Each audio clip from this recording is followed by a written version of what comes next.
Alrighty, righty. I think we are live. Straight off the bat, Adam's in the chat. Evening, Adam. Hope you're well. Yes. Here I am. Yes, this is the impromptu, even though I was actually wanting to do it yesterday, but I was knackered yesterday, so I ended up not doing it yesterday. I usually do my live streams on a Friday evening, but I think tonight would be better because obviously there's nobody out. There's nobody else doing live streams tonight, I don't think. Obviously, usually on a Friday, it's Transformers the Show guys, and whenever I do live streams, I usually end up kind of bouncing off of Transformers the Show guys and everything. So for doing it tonight, it's kind of a clean slate, and if anybody wants to join in, it's more, it'll probably work out better. Also, just before I get too far into things, I just want to say I do apologise if I end up having a coughing fit during the stream, or at least a couple of coughing fits, because sadly, at this moment in time, I currently have a bit of a chesty cough at the moment. So, yeah, with the talking and everything, it might aggravate. So, just to let people know, if I do end up having to mute myself for a second. But yes, TFN Manchester is next weekend, and I am going along to that. I am going to be travelling to TFN Manchester on my own. This is the first time I've ever gone to a TFNation event. Well, actually, no, this is the second time I've been on my own. But yeah, actually, no, it's actually the second time, because I have been to Manchester once before when they first started doing their, at the time was called mini conventions, mini cons. Now TFN Manchester is no longer a mini con. I have I have got it completely confused in the past, but it is actually a full-fledged 2-day event. It's actually a 1-day event, but there is something happening on the Friday, but I don't have a ticket for the Friday night. I only have the main day ticket for TFN Manchester this time around, but I will be there the Friday. I'll be travelling down Friday, getting there Friday. I've already got my room sorted at the Pendulum Hotel where it's based. I've already got my hotel sorted ahead of time, and I've got my transport sorted as well. So everything's sorted, money's sorted. I'm ready for it. It's going to be a good time.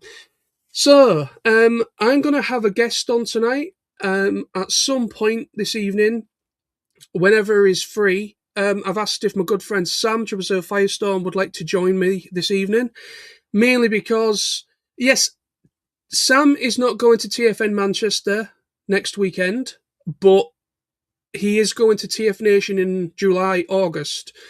So, and plus, Sam has stayed at the Pendulum Hotel before, so I will be asking him a question about the Pendulum Hotel, because it's my first time going to the Pendulum Hotel, and it's also the first time staying there. So I want to get his perspective of what the hotel's like, because Sam's been to an event at the Pendulum Hotel before. So I'm going to see, hopefully if he does come on, I will get his 5 cents on the hotel. So let's get on straight on the bat. We have 5 people currently in the chat. Currently, obviously Adam's here. My good friend Raymond, here he is. How are you, my friend? How are you doing, Raymond? Adam says, I am here with a purpose, a mission, a demand. Ooh, what is that then? I will be bringing up Adam. Perfect that you are here. Thank you very much for joining the chat, because I am going to bring in, at some point, I'm going to talk about your video you did about hotel rooms. And me and Sam are staying at the Arden this year for the main one in July, August. So this will be my first time trying the Arden Hotel, right where near the NEC, more, the other side. So yeah, but I am going to be I'm going to talk a little bit about the hotel situation, because I have noticed, obviously, the hotel rooms for the Hilton went live, I think, earlier this afternoon, about noon.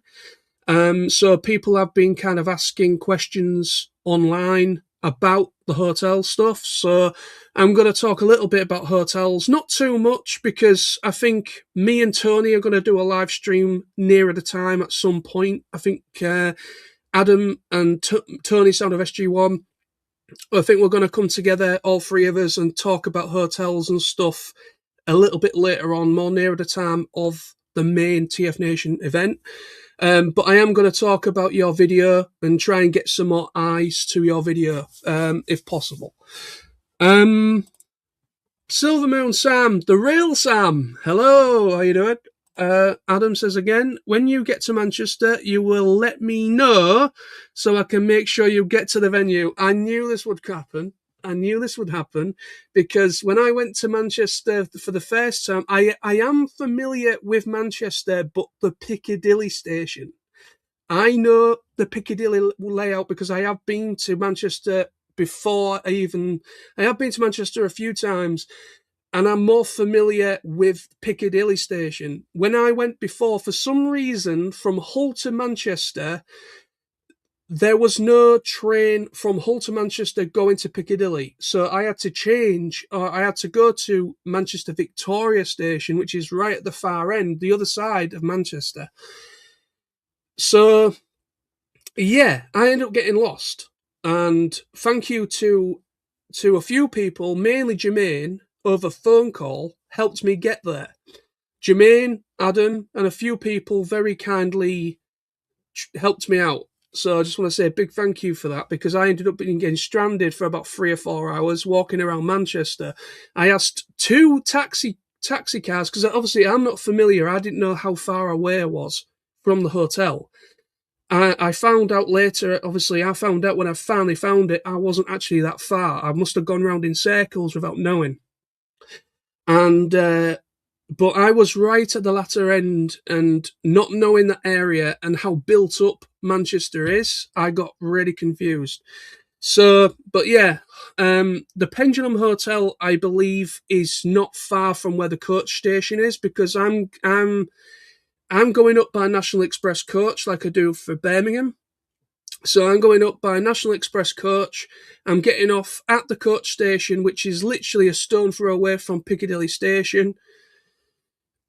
Literally not far away at all from there. So hopefully this time around I won't get lost. Hopefully it might be a little bit easier for me to navigate this time around, because the reason as well, I ended up having to go via the train last time, because I originally was going by National Express coach. Excuse me.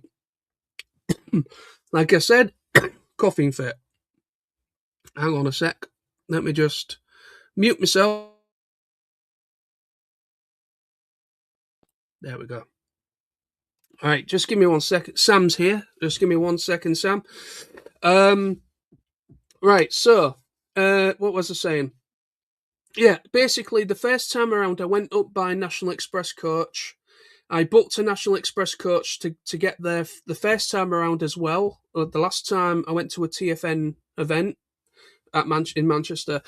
But at last minute, something cropped up, and I couldn't do the coach. I had to go later, so I ended up having to get myself a last minute train. That's why the mix-up happened. I think if I ended up getting the coach like I originally planned to, right, I might not have gotten lost as easy. I might have been able to find my way without a problem because of how close it is to Piccadilly station. So it was down to having to last minute get the train and finding out it was a totally different station that I'm not used to. But anyway, so yeah. Right, let me bring in Sam before we carry on, because he is there.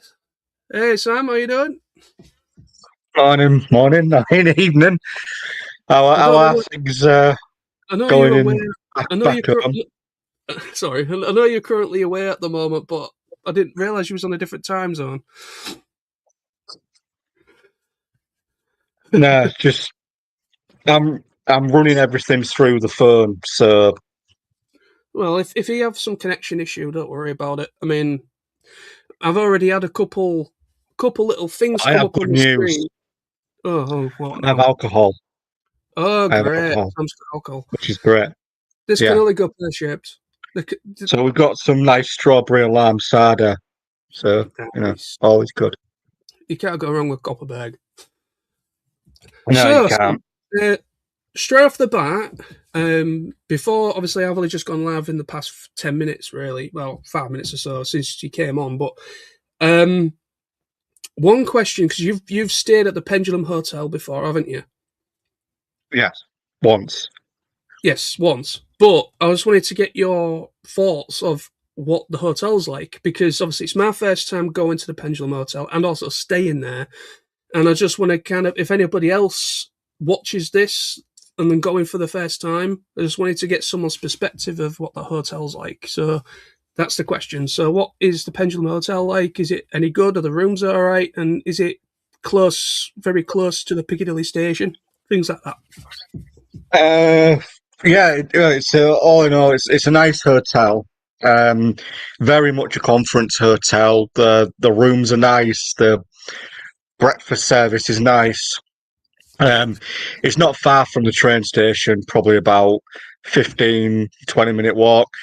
It is easy to sort of misstep and end up getting a little bit lost. The best thing to do is just make sure you basically kind of want to walk out the station, and you effectively, if I'm remembering right, you want to take the first left and sort of go straight down the street, and then if you go past like a small Tesco, like a little Tesco Express, you're effectively in the right area, because the hotel's sort of around the corner from that Tesco, if I'm remembering it right. I mean, it was about a year ago that I went.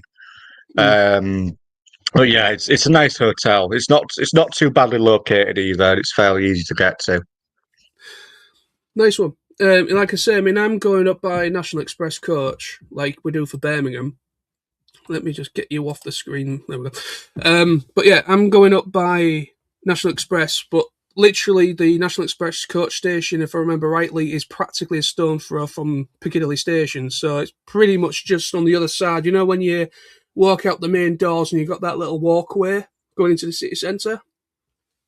It's literally just across the road from there, pretty much just across.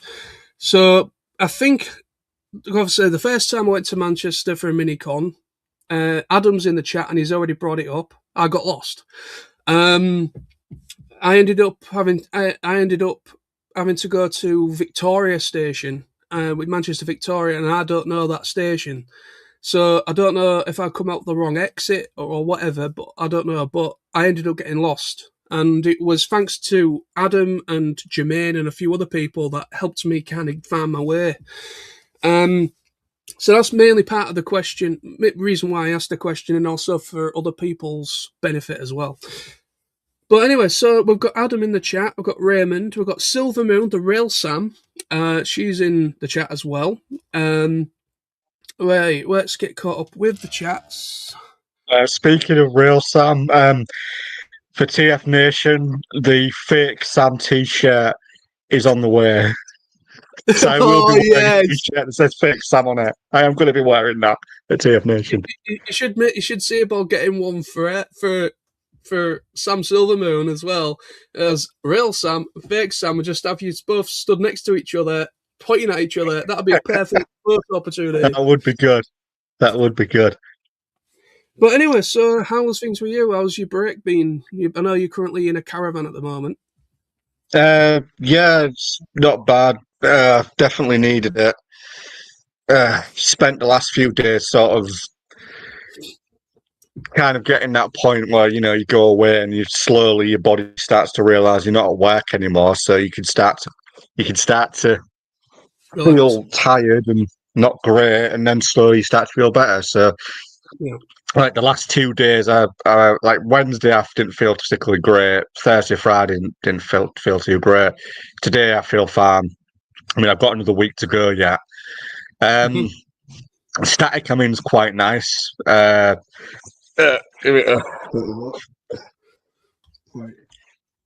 nice. I actually got a free upgrade. Yeah, it's quite. That seems to be a thing. that seems to be a thing for us, because obviously I remember when we went to where you are now. Yeah, when me and you, Smithy, went, we got a free upgrade then as well. Yeah, I literally, this is very similar to the type of static we stayed in, and it's also in the same place, with Ocean View, which is where we stayed. Yeah, that's kind of Yeah, freaky. I'm not joking. I'm next door to the static we stayed in. Oh, that is freaky. It's really freaky. I'm serious. It's literally right next to me, the exact static we were in. So I'm next door to the static we stayed in. And yeah, I got a free upgrade. Like when I got the email from Reeton, obviously telling me my static was ready. Yeah, I had got a free upgrade. Originally, I booked just a standard one, but I've been given a free upgrade to a rather snazzy one. So yeah. Oh, and another two things about Reeton to mention. Number one, they actually now have full 5G coverage. Mm. That's because they have a load of phone towers now. They've got like 2 phone towers, so you've actually got full 5G coverage. Certain areas of Reeton used to have no phone coverage, so if you were further down in the dip, you had Yeah, no phone coverage, no internet, which was just annoying. yeah. And it's full phone, full 5G now. So wherever you are in the park, you've got full 5G, which is great. And then another thing, which isn't, it's not. I don't know why this has happened, but it's quite annoying. Do you remember the bus service that when we were here that we got to travel around? Yes, I do, yeah. Yeah, that's no longer exists. Oh, that's good. So there is no actual way to get off. Well, I say get off the site. I mean, the only place I can go to really is Filey. As Yeah. anywhere else, there's no physical way for me to go anywhere because there's no bus service anymore. I can walk to Farley, and that's about it. Or I can You walk can, to you can get, the you could get village. a train, you could get a train from Farley to Scarborough or whatever. You could do, but you've got to be aware that the only downside is you've got to time it with the tides. That's true. You know, Yeah, you get back to Farley at a certain time and the tide's in, you're stuck. You've got no way back to the site unless you want to walk the long way around, which I wouldn't have a clue how to get back. You know, I know how to walk down the beach; it's easier. yeah, You'd be a bit stuck. I yeah. don't know why. But yeah, there's a big sign on the bus stop, and it basically says that the bus service was cancelled last year in November. So no, don't know why. It makes no sense. It's cut the site off. You know, you've got no way to go anywhere. I mean, I'm not too bothered in the long run because I wasn't planning on going anywhere per se. I mean, it would have been nice to have gone a bridge or something for the day, but all I've been doing for the last few days is walking, walked up and down the beach. I've found a few walkways elsewhere. Really happy you weren't with me, mate, because I had a little tumble when I was walking down a cliff path. Oh I dear. ended up a couple of inches above this mud, hanging onto a rope. So as a result, my jacket, which is over there, is basically covered in mud on the back. If you'd have been there, you wouldn't have helped me. You would have just recorded me struggling in the mud. It would have been a perfect opportunity for a you being framed sort of scenario. Exactly. It's a good thing you weren't there. 250 Uh, quid but coming out. but all it's been a good week so far. I mean, I'm here for 2 weeks. First time I've ever done 2 weeks in a static. Got a really good deal though. So yeah, just chilling, really relaxing. Got plenty of films, Netflix, all that stuff. Oh yeah, house update. Not a lot really to update. It's a slow process. I'm getting updates from the solicitors. I'm kind of guessing we're 21st today, aren't we? Yeah, 21st. Yeah. I'm kind of hoping that I'm going to get at least. I should get another update next week, and then. I mean, originally I was aiming for getting everything done end of this month and potentially getting the keys sort of early April. But I'm Yeah. beginning to think it's probably going to end up being maybe May.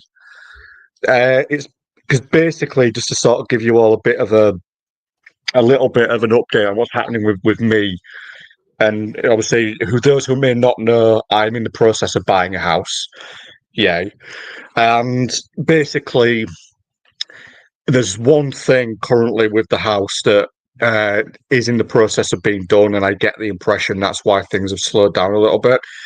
Basically, the former owner of the house has done quite a lot of work on the property. It's had new windows, new guttering, new boiler, all the gas has been checked, everything like that. It's all brilliant. It's all tip-top condition. There's one thing, and that's the front door, and that needs replacing, and that is in the process of being done. It's just at the moment I do not have a date as to when that is being done. The solicitors, I spoke to them week before last and was told that the new front door is definitely being fitted. We're just, we're waiting for a date of completion. So I kind of get the impression that things have slowed down a bit because we're waiting for this new front door, which has been paid for by the previous owner. So that's probably why things have slowed down a bit. But I'm hoping that when that door gets done, everything will just come smoothing along, and I'll hopefully get updates on everything. I mean, in the long run, the more I wait, the more money I can save up, and the less money I have to effectively spend. So it kind of, I suppose, works out in the long run. But yeah, at the moment, I'm just waiting on the solicitors to sort of move along and to get an update on when this door's being fitted.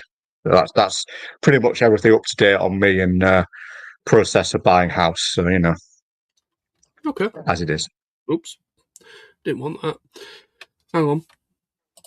There we go. Nice one. Well, like I say, yeah. Wow. I mean, like I say, obviously, there's got to be stuff on their end as well, because obviously, with it being a move, they probably found a place themselves, and they're probably moved out already, mate. You what? The house in question's empty. Oh, it's empty. They moved. The previous owners moved out from almost a year ago. It's been on the market for almost a year, but technically, it was well. They had two offers. Okay, so just to give you a bit of background here, last year the house went up on the market in July last year. So it's been on the market about 9-ish months. Mm-hmm. They initially had an offer. Apparently, when I went to view the property, the estate agents basically told me that initially in July of last year they had an offer. The person who put the offer in, the estate agent alluded that something was dodgy about their finances because a few weeks in, everything fell apart and, well, the property went back on the market. Somebody else then showed interest a few months later and then said they were interested. And then about a week or two later, they called up and said, change my mind, I'm not interested anymore. And then it just sat on the market for a couple of months. Then I came along. And it was, to be fair, right within perfect area for me and right well within my budget. I mean, I did do a bit of looking around. I could have stretched things a bit, but I didn't really want to stretch things, especially when the way I'm looking at, finances and stuff. So yeah, at the moment, it's just a case of waiting, really. I mean, I am getting updates from solicitors, so I do know things are moving on. I think it's more of a case of just waiting on this door to be fitted more than anything. Yeah. Well, like I say, I mean, legal side of things always do take a while because obviously there's a lot of I's and a lot of T's to, I's to dot and T's to cross and all that kind of thing. But hopefully soon, maybe not too much longer, you'll probably get handed the keys before long. Yeah, I mean, I've got the TFNation tickets sorted, well, Saturday and Sunday. Yeah. Of course. And my dad's been all, well, what do you think you're doing going there? You're going to be skint. My whole opinion on the matter is you let me worry about TFNation. You let me worry about that. You're not the only person who has more than one savings account, let's put it that way. TFNation's fine. I've got the tickets sorted. They're paid for, done. Let's be honest. Coach travel's cheap, and we've got a hotel booked, so we both know how much we need. So we're good. And I've already got the hotel money for my half sorted anyway. So all's good for TFN, really. And even if I couldn't afford to go because of this house, I would still go this year. I'd miss all you, so I'd still go, even if it meant sleeping on the hotel floor, you know, Well, I've done or that. even in the I've car done that a park. couple of times. I've done that a couple of times. Sorry, Billy. Hopefully you're not listening or watching currently. But yeah, I You mean, know, I've if I done have that to a sleep couple in of the times. car park, I'll do it. But yeah, it's all going well. It's a slow process, stressing me the hell out, but this is why I've got away. It's weird. Originally, my plan, when I booked this 2 weeks off, I was going as house hunt. I'm now off for 2 weeks just to chill out and not have to worry about anything because it's nice to do that. It is. Yeah, there's not a lot really. I mean, I know you say you, me, and Smithy have been here before. Not much to really say on the matter. It's not changed a lot since the last time we came, apart from the fact there's no bus anymore, which is I just find weird. But yeah, apart from that, once again got a free upgrade as I mentioned, which maybe they just like me because this is the second time I've got a free upgrade. Seriously, it's crazy. But I ain't complaining. I've got to say it's a real comfy static for 2 weeks. It's nice to have an actual two sets of sofas than have a bench like you sometimes do in a static. Yeah. So yeah, all good, all good. Nice. Right, so let's get moving on with the comments, and then we'll get on to the main point, which is talking a little bit about Manchester, TFN Manchester. So the whole point of the stream as well. So, like I said, we had, excuse me, I think she's gone to work, but the real Sam has, I think, left. But anyway, so we've got Silver Moon, we've got Adam, we've got Raymond. So where was I last at for? Let's just bring this in because obviously it says when you get to this is Adam telling me off not to let it. Adam says when you get to Manchester, you will let me know so I can make sure you get to the venue. And then he just says Silver Moon saying, "Oh, it's you," and then Adam, "Yes, it's me." Raymond says, if flight tickets didn't cost over €500 plus overnight stay and all those expenses, I would have been there. Yeah, the thing is with these smaller conventions, I mean, like I say, this is only my second time doing this Manchester one, but for anyone that is international, people from other countries, I could see it being not as easy because obviously it is mainly just for one day, even though TFN Manchester is a 2-day event technically because they have got a Friday night ticket thing happening as well. So they've technically made it a 2-day event, like Friday night and Saturday, but Saturday's the actual main day where all the panels happen and the dealer room opens and all that shit. But yeah, so it's mainly is just a 1-day event, so it is a lot of money to consider if you're coming from another country, because obviously it's only 1 day. I mean, like I say, I'm traveling up the Friday. I'm going this coming Friday. I'm traveling up, getting there Friday, and then I'm leaving Sunday, some point on the Sunday afternoon. Because obviously the convention finishes on the Saturday, so there's no point in staying the Sunday as well because that'd be more money for a hotel. Adam says, if you need any Manchester advice, let me know. I live there. That is handy to know. I will definitely do that. Adam of the Whites knows all the secrets of Manchester, I imagine. that. Yeah, probably. He's probably already put some local posters up warning everybody, all the locals, be aware. This man from Hull is coming. Do not approach him. Yep. He'll probably be lost. Yeah, if you don't hear from me for a week or two, then I probably got lost or probably been kidnapped. But adult napped, whatever you want to call it, because it's not kidnapping. You're an adult, is it? Well, it is, but you know what I mean. I think the term is still kidnapped, even if you're like an adult. I think it's still technically classed as kidnapped. Yeah, knowing me, it's probably uh, We probably should, but we should probably stop talking. We're going to be giving Adam ideas. Yeah, yeah, we are in Adam's neck of the. I am going into Adam's neck of the woods, so yeah, I'll be very careful. Anyway, so Raymond says, "I am broken down. Sugarfest is right now. Um, everyone and their cousin is buying gifts at the store, and they never want to leave. When you've been standing there for the last 9 hours, wow. Okay." He says as well, he's going to get lost again, isn't he? Yeah, I most likely will.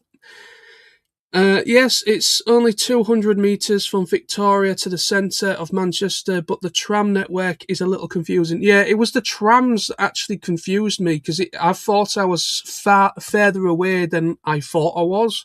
And then when I finally found Piccadilly Station, I was like, right, I know where I'm going now. Because that's what I was trying to find. I was trying to find Piccadilly Station because I was going off of TFNation's web video they did of when they, because obviously it was at a different hotel the first time around. It was at a different hotel. I can't remember the name of it. But anyway, so it was at a different hotel. It was right out the way. Even one taxi driver was basically had an argument with me, saying there was no such hotel by that name. And I was like, there is, because I bloody booked it. But I was like, so yeah, it was just like, That's interesting. it was a very confusing day. Because literally I asked two taxi drivers, both of them refused to take me, because obviously I must have only been a stone throw away and I didn't realise. And one of them had an argument with me because there was no such hotel. I was like, well, clearly there is. I've got the paperwork here. Fucking idiot. But anyway, but luckily I am getting the National Express coach. I will be right next to the Piccadilly station, and I am much more familiar with Piccadilly station, so hopefully I shouldn't have a problem. If he is going, good old Cybertron, land of the metal moons. Adam says, I will happily send you a photo travel guide to get from station to hotel. Well, we'll see how we go. I mean, like I say, I should be all right. I think it should be great. But we'll see. Sadly, we've lost. The rail Sam has gone. She has gone to work. So see you soon. Thank you for joining me for a short period and all that. Take care of yourself, Sam. Rail Sam. Gareth is in the chat. The whole train goes to Manchester Piccadilly. Question: if so, go to the taxi rank exit, then a 5-minute walk to the venue. Give me a shout if you get stuck. Oh, cheers, fella. Thank you very much. Yeah, like I say, excuse me, I've got a bad cough at the minute, so give me one sec. Just going to mute myself. Oops. There we go. That's better. Anyway, so yeah, basically you can't, obviously there's no from Hull to Manchester, there's no direct route. However, I think we have to change at, I think it's either Sheffield or Doncaster. I think it's usually Doncaster. Oh, we've lost Sam. Oh, it's back. But yeah, I think it's usually, either Sheffield or Doncaster or Leeds, one of the two. But we have to change at one. We have to change at one station and then carry on the rest of the way to Manchester. But usually it's supposed to go into Piccadilly Station if you're travelling from Hull. But for some reason at the time, I don't know if they were doing some alterations to Piccadilly Station, and certain train services had been cancelled.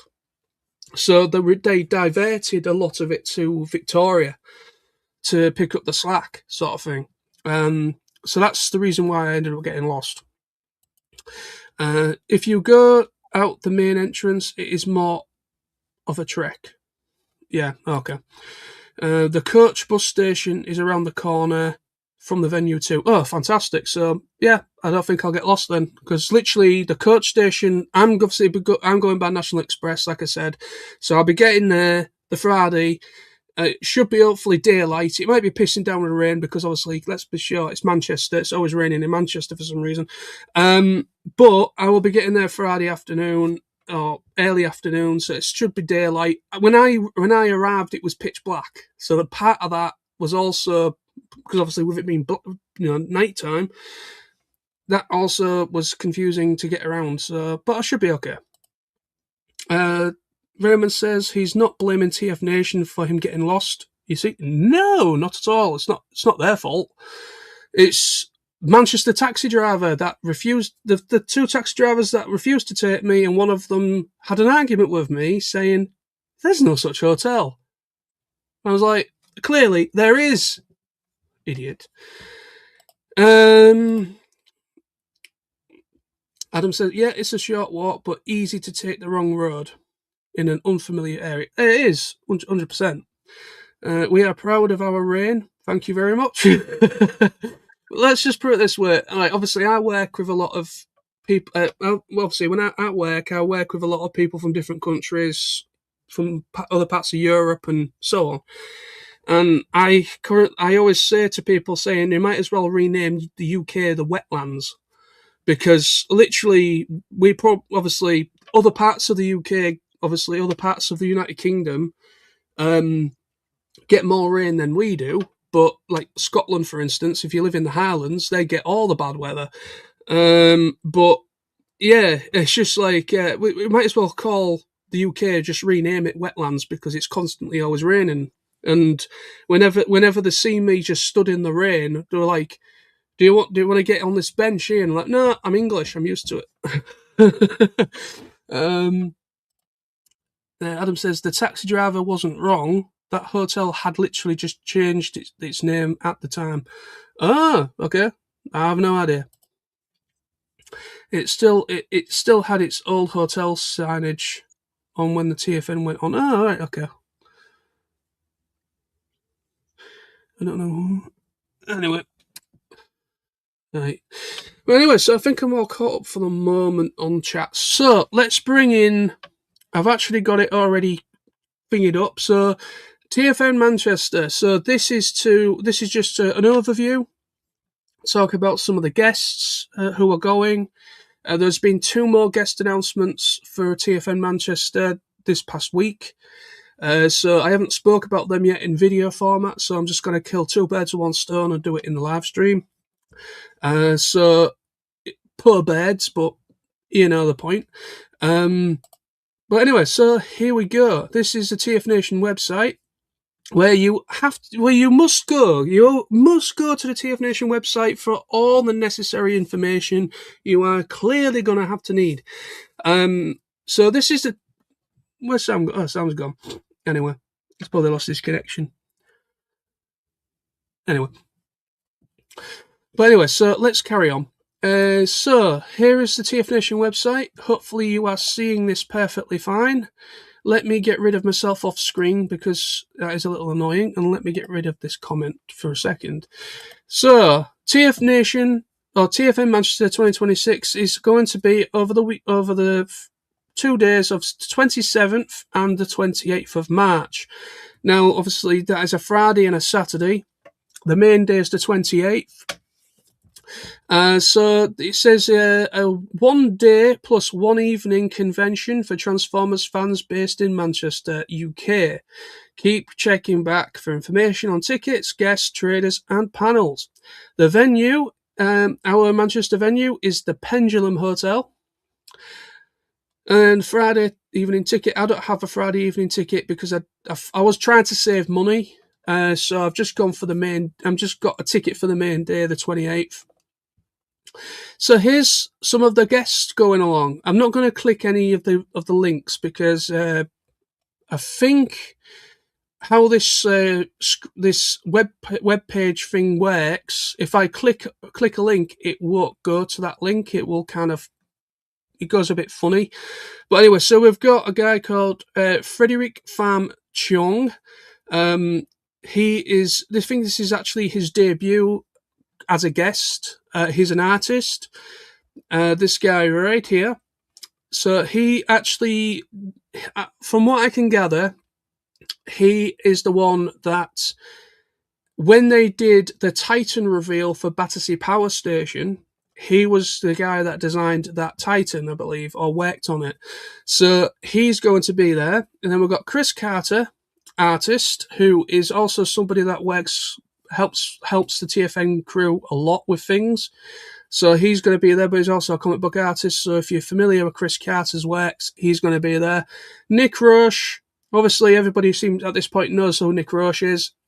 He's an artist, writer. He's also character designer for Transformers Earthspark. He's also known for Last Stand of the Wreckers, the whole Last Stand of the Wreckers trilogy, Lost Light, and all that stuff. Simon Furman, he needs no introduction, is a writer, known for Marvel UK. He also wrote the last episode of Beast Wars. So he's going to be in attendance as well. He's done a lot of stuff. He's also the creator of Death's Head as well, I have to give that. These guys are just being added as well. So we've got the brilliant Chris McFeely, who works very closely with the TFNation crew a lot. He's also obviously a TFNation expert, so he knows a lot of stuff about the Transformers lore. He's also on YouTube under Chris McFeely, doing his videos on YouTube. Then you got Gavin Spence, who's another content creator. I'm not as I know of him, but but people out there will know who he is. And you got the artist Jack Lawrence is going to be in attendance as well. So if you're familiar with Jack Lawrence's works, he will be there as well. So there's a lowdown of the guest announcements and the date of the event. So yeah, that's what I wanted to show. Sam's back. Excuse me, I do apologise, folks. Let me bring you back in. Excuse me. Anyway, so yeah, there's the guest announcements. Did you see that all right, Sam, on your end? Yeah, I saw everything. Ah, good. Yeah, so yeah, that's all the guest announcements. Can you hear me? Yeah, I can hear you. Yeah. Yeah, I can hear you fine. Right, so Raymond, bring Raymond back in. It says, "Oh, boo-hoo! A little rain drops in the UK. Here in the Netherlands, it always rains, and we are below sea level, so the water never goes away."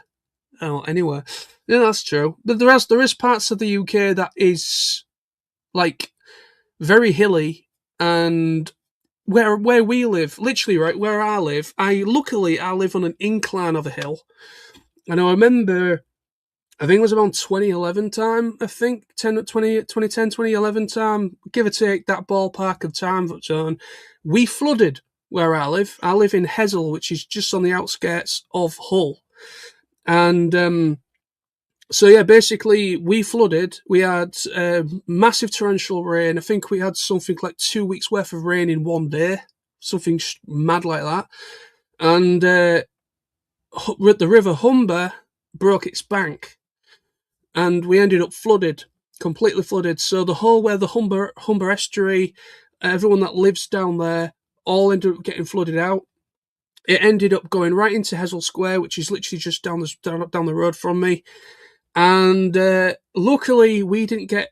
We were we're on the kind of right on the top of the incline of the hill, so all the water just naturally just rolled down the hill and accumulated right in the centre. So, yeah, we can get some bad weather as well, especially when we have a drought. If we have a drought for a few weeks where it hasn't rained when it's supposed to rain, it just accumulates and we just get about something like a week or plus, maybe 2 weeks worth of rain just in one day, just completely we have a lot of the houses here in where I live. I don't know, well, there is other parts of the UK that will be similar.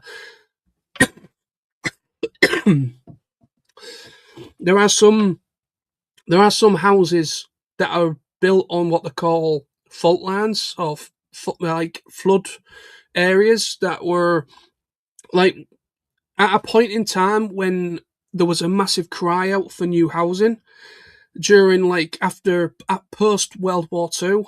So we're talking post World War Two. We're talking about the 50s, 60s time. There was a lot of redevelopment and a lot of terraces and a lot of new homes and houses were built because of the repercussions of the war and all that kind of thing. A lot of stuff was demolished, and certain areas, I don't think it was like surveyed right enough. And obviously costs were cut, I think, at the time. So a lot of houses are built here are built in like a fault line. I will call it a fault line because they are prone areas for flooding. So they're like underneath the ground where the foundation was and everything. There could be like water running under the houses, like a cave system or sewer system. That sometimes can obviously in heavy rain can accumulate, and also they might be right next to a water source, like a river or whatever. So yeah, there is a lot of problems in certain areas. Luckily, where we live, like I say, we're on a top of an incline, so we don't really have a problem. Adam says, on behalf of the UK, I apologise for John Raymond TF.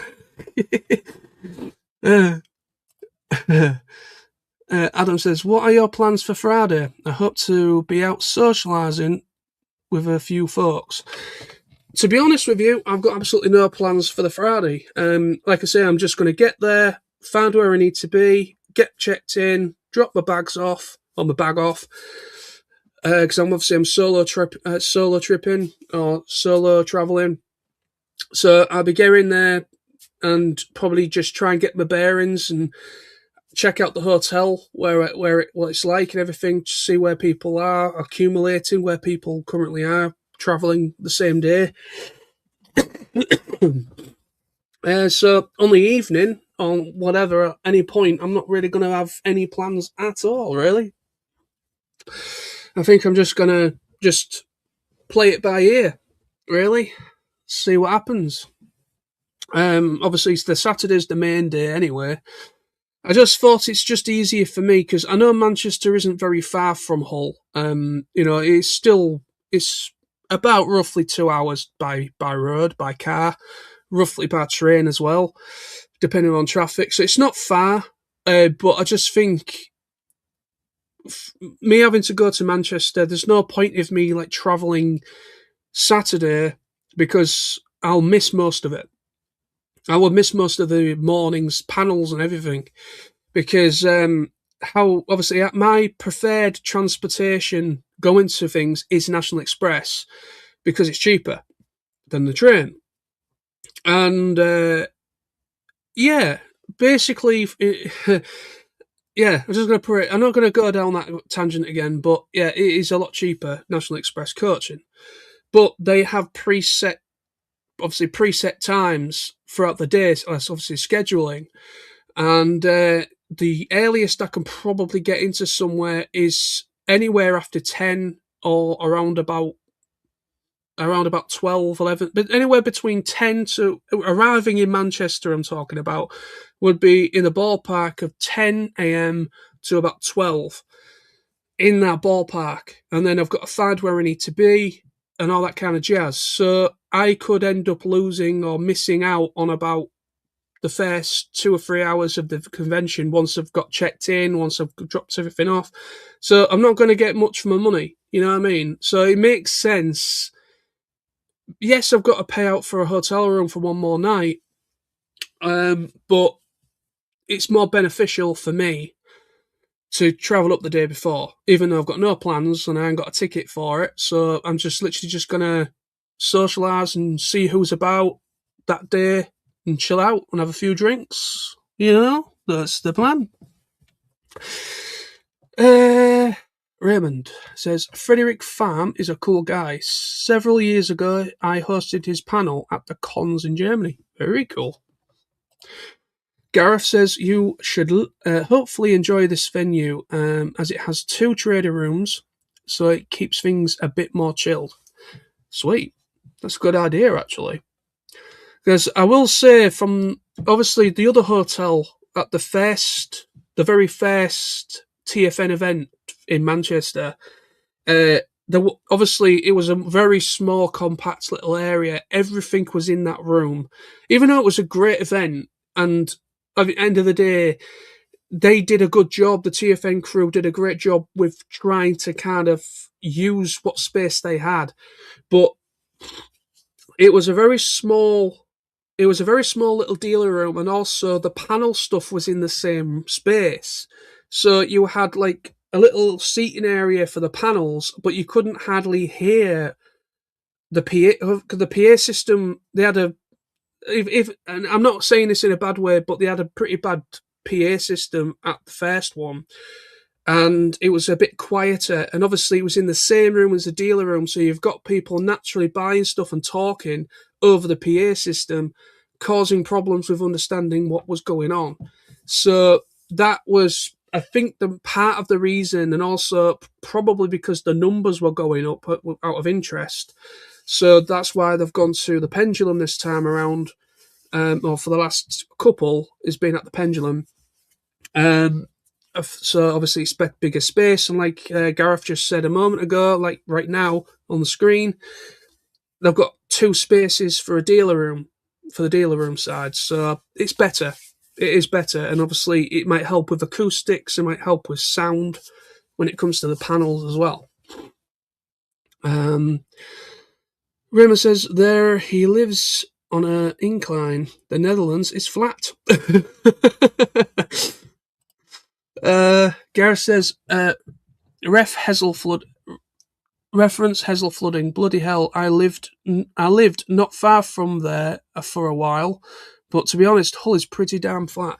It is flat. Most of Hull city centre is pretty much ground level, because the city centre, for those that don't know about Hull, was just a massive big port.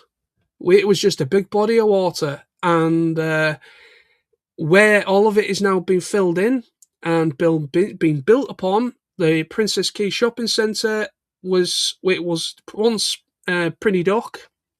Now that is Princess Quay Shopping Centre.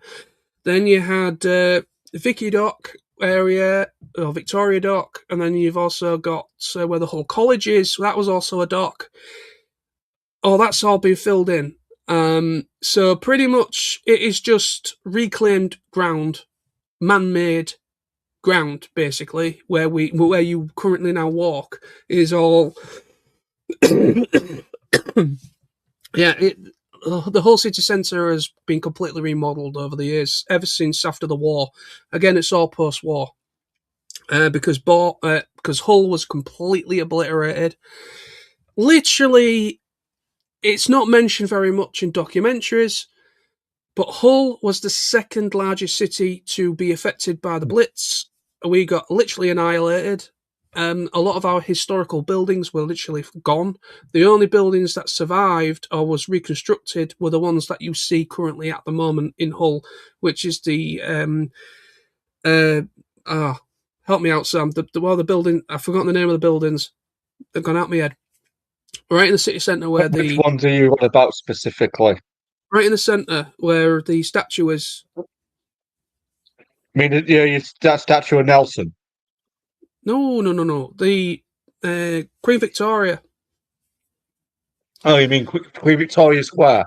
Yes, in that area. Yeah. Yeah, I know what you mean. You got the museum. You got the. I know what you mean. The building you're talking about. I can't remember the name of it myself, but I know what you mean. Yeah, it's you got the museum, the Maritime Museum. That's it. Yeah, you got the Maritime Museum in that area, and then you've got Guildhall. Is it Guildhall? Yeah, that's the wrong Guildhall. You've got that area as well. So yeah, those are the other buildings that I think. Well, obviously, I think there was heavy reconstruction, but there was basically, there's not many buildings that survived the Blitz. Let's just put it that way. We was annihilated. It's never mentioned in anything. We are not brought up in any of the documentaries. It's always Well, about London or yeah, Manchester. like when you taught about it in school, Yeah, you're always taught about bombings in London. You never ever taught about Hull. Like literally, think about it in Hessel, where 20 minutes away from Hull, or 20 minutes away yeah, from the second most bombed city, and it's never talked about. yeah. It was that bad. My own granddad, born and bred here, he was an evacuee. Because obviously during the Second World War, he was only a little kid. He was evacuated to Filey because Filey was designated as a safe zone or safer. So my granddad was an evacuee, but luckily the reason why my grandma wasn't evacuated when she was little was because Hessel was seen as a safe zone as well, because it was just on the outskirts of Hull, from the city centre or of the city of Hull. So technically, because of her technically living in Hessel, pretty much all her life she lived in Hessel, where we live. Because of that, she didn't have to be evacuated. So, but because my granddad lived in Hull itself, in the Hull area, he had to be evacuated. That's how bad it was. But it literally Hull. It doesn't get brought up. There's only been one documentary where it does get mentioned, and it actually was on BBC Look North with Peter Levy. They mentioned about it. So there's only ever been one documentary talking about the Blitz that has actually mentioned Hull and actually had people from Hull being interviewed.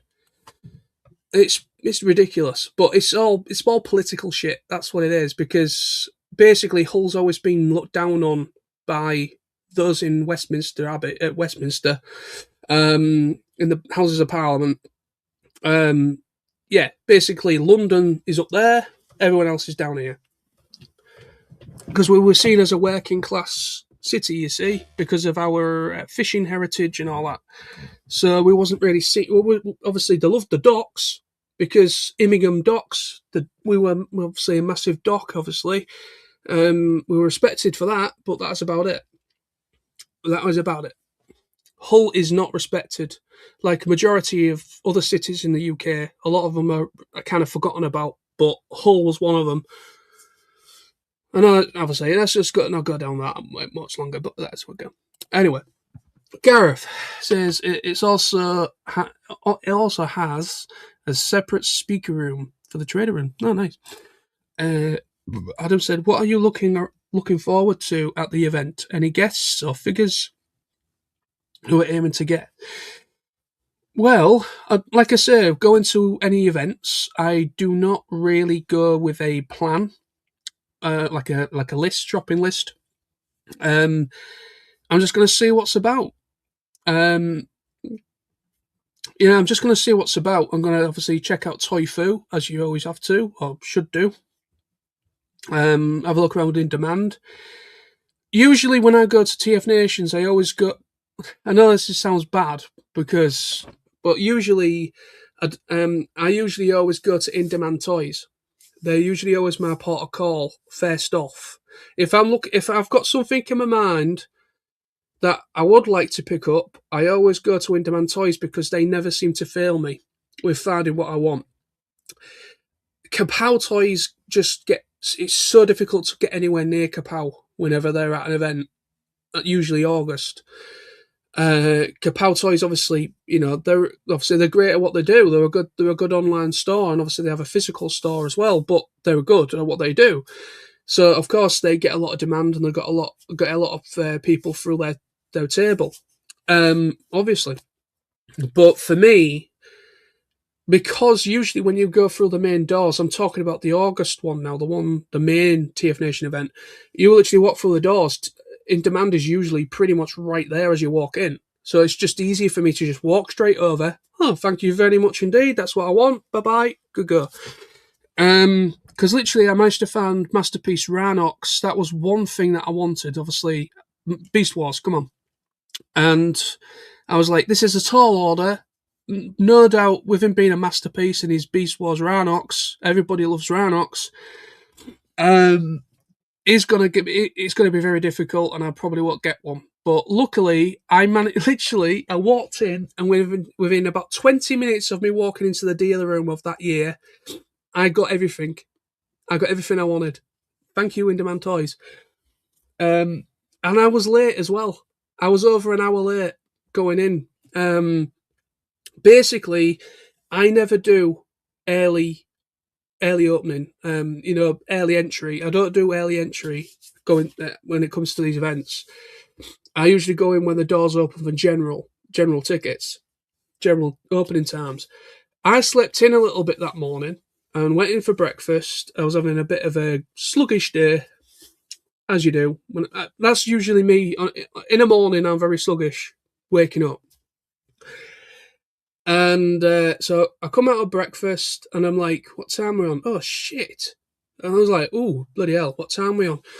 And I think general is around about 10:30, 11 usually, for the doors to open for general tickets.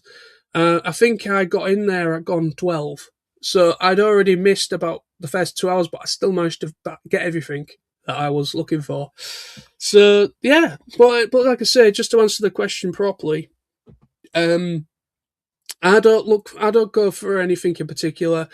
Anything Beast Wars, anything that's currently out that catches my eye, I will pick up. But as for guests, probably Simon Fairman. I'm definitely going to check out Simon Fairman's panel because it's been a while since I've been to one of his panels. So Simon Fairman, I'd say Simon Fairman and Chris McFeely are the two favourites for guests going to TFN Manchester. That I'm definitely going to be interested in checking out their panels. I will say this. I will be honest. I'm not a big fan of Transformers Earthspark. I'm not saying that as a knock at Nick Roche, because obviously he just worked as a character designer on that show. But I'm not a big fan of it. So most of his panel will probably be talking about his comic book stuff as well as Earthspark, because I believe there's a new series. Is it season 3 has started, or part 1's currently out and part 2's coming out soon? So I think it's about 3 seasons in Earthspark at the moment, or 3 or 4. So, but yeah. I'm not a big fan of that series, to be honest. I've watched all of season 1. I've tried to watch season 2. Nah, it's just not for me. It's just not for me.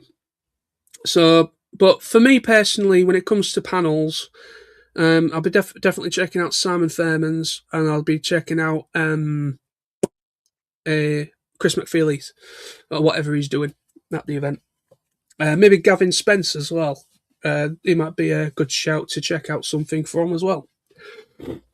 Where are we? Hey, nice one.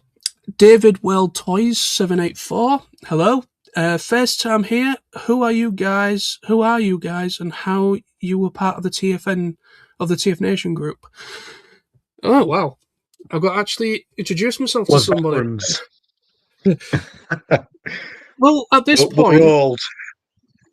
So we're veterans. we feel old anyway. But yeah, obviously for you, David. Hello. Thank you for joining me this evening. Or joining us, should I say? Me and Sam have been going to Sam, not every TFNation, but I've been to literally every single one. I believe you missed a couple, didn't you, Sam? Technically, I missed one. Well, you missed one. I came for a day on another. Yeah. So, yeah, basically me. I'm John. Obviously, on YouTube, I go by TFNolsey. I've been part of the Transformers reviewer community, UK community, since 20. I've been going to conventions since 2010, so I think I must have started making videos around 08, 09, around about Transformers Revenge of the Fallen, the second live action film, came out. It was around about the time when I started doing YouTube videos. And I've been going to TFNation events since it started. I also used to go to a convention called Auto Assembly, which is where I met Adam and many other people throughout the years. I am on the TFNation Facebook page. People going to TFNation. I am an admin on there because I'm good friends with the people that run it or made it. So I'm actually part of the admin team on there. I am not affiliated with TFNation as in running the event. I'm not a volunteer. I'm not somebody behind the scenes. I just put it. I do these live streams, and I also do information videos as well, talking about helping people, giving people advice, talking about hotels, anything to do with TFNation event that is coming up at that moment in time. I make like information videos talking about guest announcements, talking about hotel information for people that are looking into it. Basically, everything I do around TFNation is also for those that are well aware of TFNation, but also for people that are not as familiar with TFNation, first timers, first time ever going to a TFNation event, or have never been to a convention before. That is what I make my videos. That's what I do. That's why I do these live streams, and that's why I do my information videos, is for those people that are maybe traveling for the first time or considering it. It's basically just getting the word out there, word of mouth. That is what I do. It's just helping the TFNation crew out, get the word out. That's basically what I do. Gareth says, Old Town just all about survived.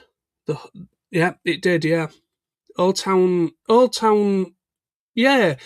A lot of the bars, a lot of the pubs in Old Town are still there. So yeah, I think it was mainly because at the time it was mainly the city centre that got completely annihilated. I think there was certain parts that just survived, luckily. Interesting Adam fact, White. mate, about Hull. You might find this quite interesting. There were two things in Hull that were lost largely because of the bombing. Yeah. One, Hull used to have a botanical garden, Yeah. and two, Hull also used to have a zoo. Yeah, we did. Yeah, And that I was have all heard lost about. because of the raids. Yeah, we used to have something Hull called. lost a lot. We used to have something called a botanical garden as well. Yeah. Something like that. Botanical gardens or something. Yeah, it's actually a lot of interest around Hull, really, because when it comes to history, Hull is actually very significant, especially when at the time of King Edward. Is it Edward II? Well, we were No, responsible for a civil war, so that was that. That was that. Yes, but there was also one of the kings of England. I'm sure it's King Edward. I don't know if it's King Edward the First or the Second. But there was an old king that saw a lot of potential in Hull, and it's actually the reason why we are called Kingston upon Hull. Is the reason it was originally called Wyke. Hull was called Wyke, and it is said that it comes from Anglo-Saxon Viking language, because the Vikings they settled where we live. We had Vikings settling here. They actually found evidence of that through archaeological digs, very local to us. They found remains of pigs, so they found out that there was some kind of farming going on a long, long time ago. So basically, whoever early settlers that came to this island that is now the UK or England, basically we were called Wyke back then, and then basically it was either King Edward I or King Edward II basically renamed us Kingston upon Hull, or around about that, and it's just stuck. It was actually Hull is actually a nickname. It was just people just said Hull in like a nickname term, and it just stuck. So basically, it was either King Edward I or II is why we got our name Kingston upon Hull now. And also, yes, like Sam said, we did start a civil war. You're welcome. Anyway, where are we now? Adam's responding to David saying, John is a long-standing community member who also always tries to offer advice to first-timers. If you can, try and say hi to him at the event. Yeah, by all means, do so. David's back saying, hi, first time at this year's TFNation Birmingham. Oh, so you're going to the main one. Yeah, the Birmingham one. Nice one. Fantastic. Great to see you. This is what I do these videos for. I really like it when I finally actually eventually do, talk to someone directly, or, a first timer. I was a first timer once upon a go, even though I'm not far off getting my bus pass now, at least it feels that way.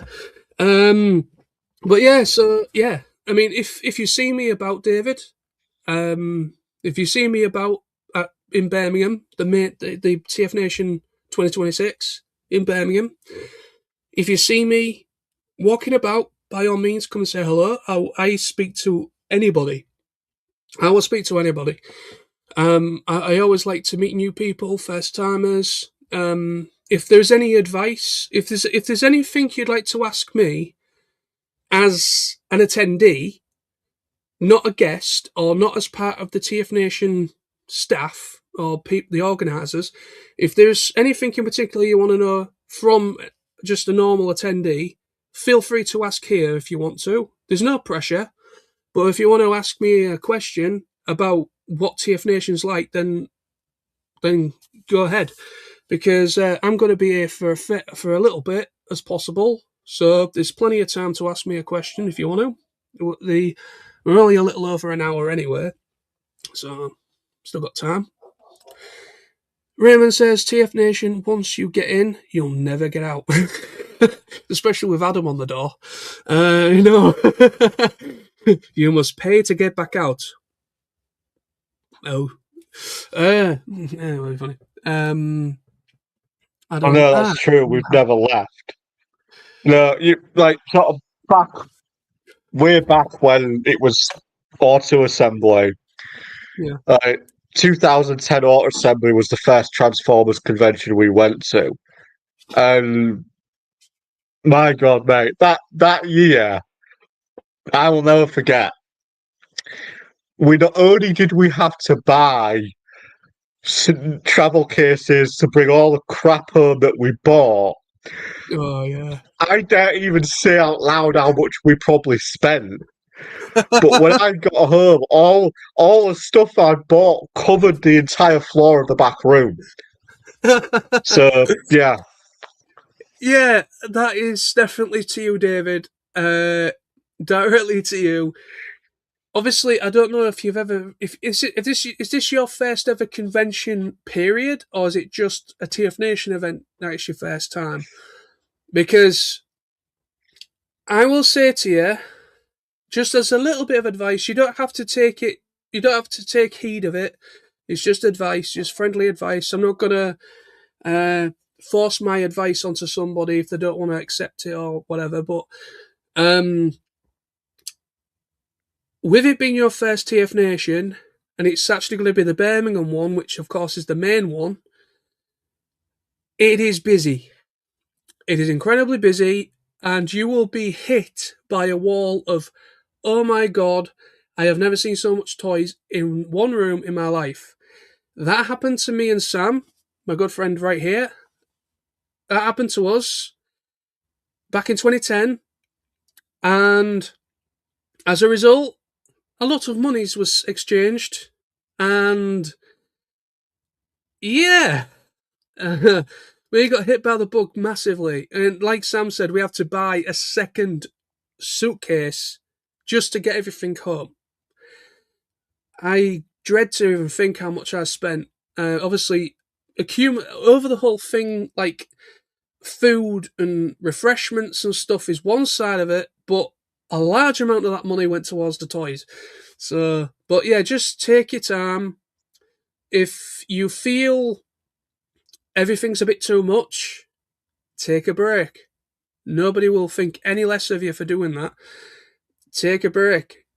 Take it easy. The main one in TFNation, they actually it actually became a thing last year. TFNation 2025. They have a quiet room now. I think they call it something else, but it's technically a quiet room for those people that are, say, on the spectrum. People that find enclosed spaces uncomfortable, large crowds uncomfortable. There is actually what you call like a safe zone, a safe space, a chill out zone where you can go in. There's tables and chairs, and you can just sit in there. It's quiet. It's not busy. It's away from the hustle and bustle. You can go and refresh yourself to a nice a bottle of water or whatever. So yeah, there's like they actually introduced it properly last year, which I thought was a fantastic idea, because if it all gets a little bit too much, there is a place very close by the dealer room. It's literally just right where the dealer room is. It's literally just on the side. It's just a chill out room. So use that to your advantage. If you are somebody that finds things a little bit too much and just wants to break and just be with yourself, that's fine. And that is a great option, which I will definitely say to you, David, and to anybody watching. Because, yeah, it can get very crazy. The main one in August is usually very crazy, and the numbers keep going up and up and up to the point where they have to cap attendance. They're starting to have to cap attendance for these main ones. There's thousands of people over the weekend. Over 1,000 people, should I say. Usually well over 1,000 people. Well, just to point in question, like, I mean, if I'm not mistaken, hasn't the Manchester meet already sold out or close to selling out? It's close. It's close. Yes. I think there's still tickets remaining, but yeah, it's almost at capacity. So that's something as of this week. So if anybody wants to do a TFN Manchester, get your tickets as quick as possible. Otherwise, you're going to lose out. But yeah, TFN Manchester 2026 is almost at completion for tickets. So that is how popular TFNation is getting. They do 3 events per year now. They do Manchester, which is the first one. It's usually around March. It's always within the month of March, roughly. Then there's August, which is the main one. It's usually around August. Then there's Reading, TFN Reading, for those people that are more London-based, that side. And they also do an official gathering as well, TFNation or TFN Gathering. It's not a convention event, as in dealer rooms and stuff like that. It's just a meet-up. It's like a very old-fashioned people just meeting up somewhere. And basically, so yeah, there's an official meet-up, TFNation run meet-up, as they call it, the gathering.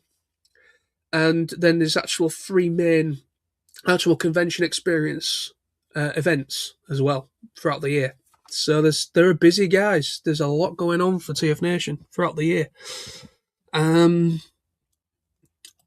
Right, Adam says, oh, I've already read that, sorry. Raymond. Just to confirm as well, when you say that John is a long-standing community member of TFNation, he's also somebody who is well known to have caused problems in the past in the dealer room, largely when it comes to blocking fire exits. People can vouch for this. I can neither confirm or deny these allegations against my name. I was just standing to the side as instructed. I didn't realise it was a fire exit until Billy pointed at me to move.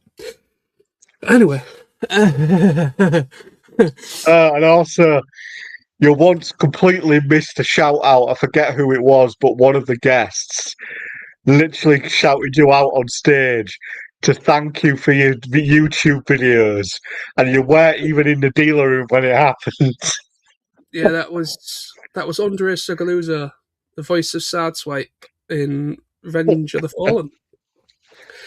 Yeah, it was Andre Sagaluza. He came. Yeah, he came up to me in the bar that year, and at first I've never been approached by a voice actor in my life, and apparently he'd been looking for me all day. Apparently he'd been looking for me. He was asking TFNation people, "Do you know where Nosey is or John is?" and everything. But I thought it was a setup. I thought somebody was just pulling my leg, at first, because I've never had that interaction before. And he came up to me in the bar, and I think that's what he was why he was shouting out to me on the stage, because he came to me in the bar. And he basically, that was the reason, I think. I think he basically just wanted to shout out to me to basically come and see him at his table. I think that's basically what he was doing it for. But yeah, I ended up going by his table. And so basically, Andre, we had a little brief discussion. He says, "Oh, I love your videos." This is Andre to me. He's like, "I love your videos. I really love what you do around TFNation. I think they're brilliant." And I was like, "Oh, thank you very much." I mean, like I say, I'm just a guy that makes videos on YouTube. I don't think I'm that much special, that very special at all, really. And but yeah, and then I went to. He said for me to come by his table the next day, and I did. And then he basically relayed a message to me from none other than Greg Berger, the voice of Grimlock. And he basically he says he gave me a free print. He autographed it. I thought, thank you very much for that. And then he went like that to me, and he went, "By the way, Greg Berger says hi." And I went, and it dawned on me what he was meaning. I got a comment from somebody under the name of Greg Berger on a video. I thought it was a troll. I didn't think it was the real Greg Berger, so I didn't really reply to it in the same fashion as I would somebody I recognise. I'm very cautious like that these days on YouTube. If somebody comments on a video and I don't know who they are, I do like my due diligence of checking if they are an actual YouTuber and not just some troll account, because I have been trolled in the past. I've had a lot of trolling in the past. But anyway, so I checked out the YouTube channel and there was nothing on it. It was a blank channel, so I thought it was a dud account, basically. So yeah, I did the video in question he commented on was I asked the question, or I was either responding to somebody or it was my own video, and I basically I was basically talking about regrets. Is there anything that you would change? Any regrets you have from past or previous events you've been to?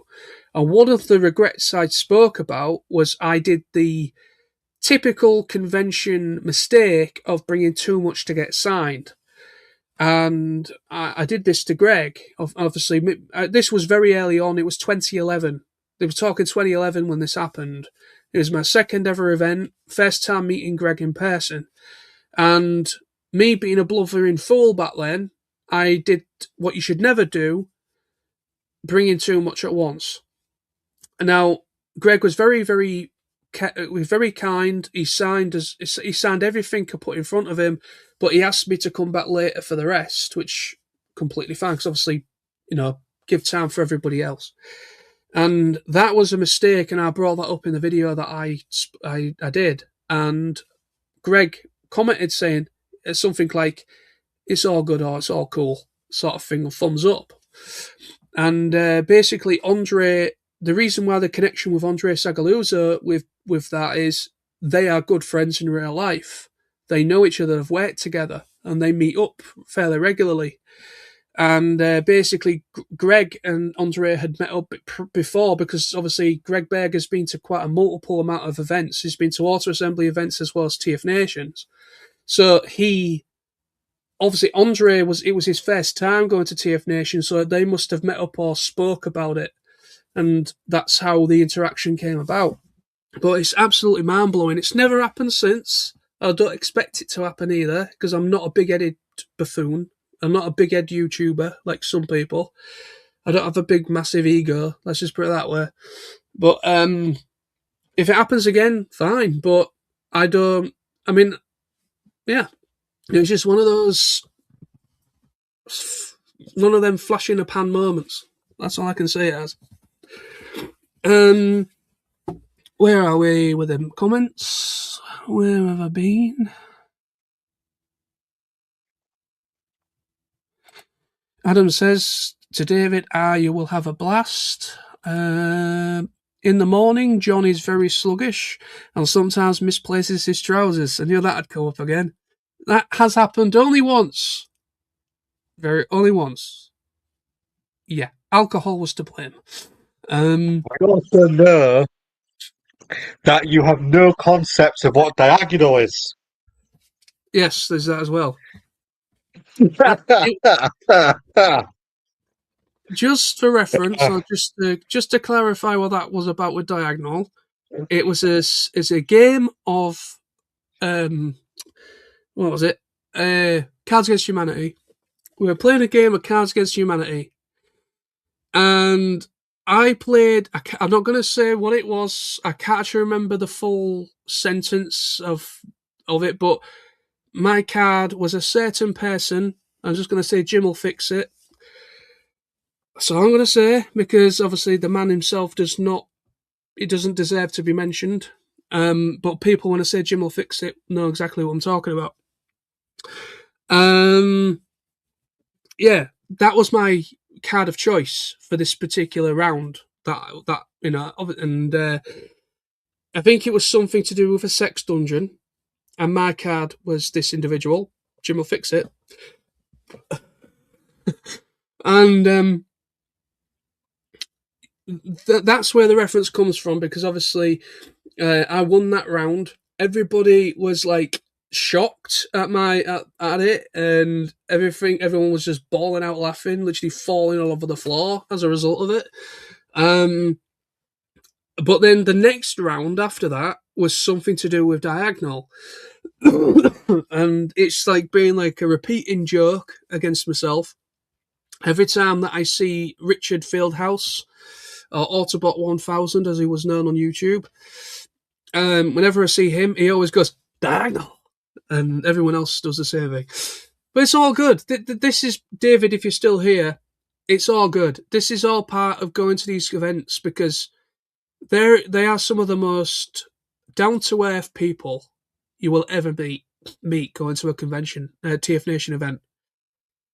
I have never met... I feel very fortunate. I feel very fortunate. Whatever. He can't even get his words out. You know, No, this is the type of person John is. He's a drunk. He's got weird brain problems because he can't suss out diagonal. He tries to steal other people's trousers. He stands in front of in front of fire exits. What else? He doesn't believe voice actors when they say we message you on YouTube. Like, nah, it was a fake. You know.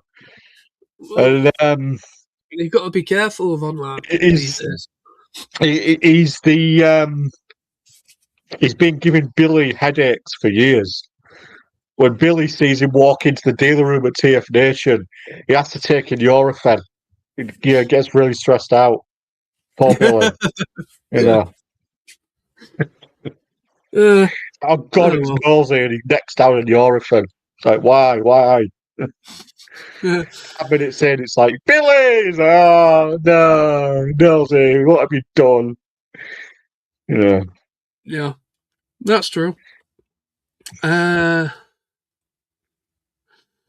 am I? What did he? Yeah, I've already done that. Raymond. He says, "Stop giving us mental nightmares." Adam White. Raymond says, F-Spark had three regular seasons. The fourth season were two specials. Oh, right, okay. I didn't know that. Adam, sadly, this is true. I have survived knowing Nosey for 15 years plus. Wow, 15 years.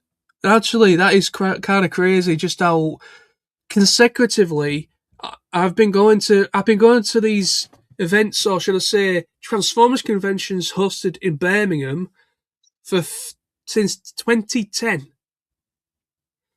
That's Since nothing. 2010. I've known this guy for 30 years. Yeah. In Must be 2010, 30 years by now. yeah, this will be 16 years in a trot. This will be 16 years in a row. This year, 16 years I've been going consecutively to Birmingham for a convention. Technically, no, because there was at least Well, there were 2 years yeah, where I didn't have because of yeah, COVID 1 year and the yeah, second year. yeah, yeah. There was, yeah, you're right. It would have been 16 years. It would have It would been, have but been then, technically 14 years due to COVID and then yeah, the hotel having redecoration and stuff. So no, we couldn't go. So technically, it's 14 years. it is technically, yeah. Yeah, there was those 2 years where it was online only over the lockdown period. Uh, yeah, that's true. Yeah. But yeah, it should be 16 years, but unfortunately there was those two instances where no travelling was permitted or allowed. Yeah. Anyway, but still, a long freaking time that I've been doing this thing. Uh, Adam's back. David. Sorry, is back saying thank you so much and can't wait. It would be great to see you. Like I said, there's no pressure. If you do happen to see me walking about, come and say hello. I'm very happy that you've seen this live stream and you've had a brief discussion with Adam and Raymond and everybody in the chat, and obviously me and Sam. Um, yeah, TF Nation is an incredible event. I sound like a broken record because I repeat myself so You many will times. spend all of your money. No, no, no, no. Speaking of money, piece of advice for any new people: make sure you have separate money for food. Yeah, yeah, Because good idea. the local eateries that we all go to, they're a little bit pricey, so make sure you've got separate money for food. Yeah, that is a good idea. We utilise Resort World at the other side of the pond from the Hilton Hotel. We call it Resort. Well, it's called Resort World, but there's like a big pond. If you've never been there before, but if you've ever been to the NEC for anything, Birmingham NEC, it's just outside that little like woodland area. There's like a nice little pond in the middle. Right at the far end, there's like what we call a resort world. So we utilise that area for going for food each day. Uh, it is a bit cheaper than it is actually a fair bit cheaper than the hotel. But it's still pricey, but it's Uh, still expensive. and speaking of hotels, to any new people, David, World Toy 784, since say it's going to be your first con, I will warn you, alcohol is ridiculously expensive in the Hilton Bar. Yeah. So be prepared for Well, that. It is very yeah, expensive. it is expensive. I have no idea what the pricing will be like this time around because it seems to go up every year. Last year, Oh yeah, it'll have gone up. last year it was £8 for a pint of beer. Now I don't know if you partake in alcohol at all. Obviously, that's fine if you do not. If you do or you don't. But just beware, the Hilton Bar is expensive even for soft drinks. Uh, I paid £6 for a pint of Coke last year. So just to let you know, even soft drinks are quite expensive. You're best trying to track down like a convenience store or something, or stock up on soft drinks for your room before you come to be part of your preparation for packing for going to TFNation.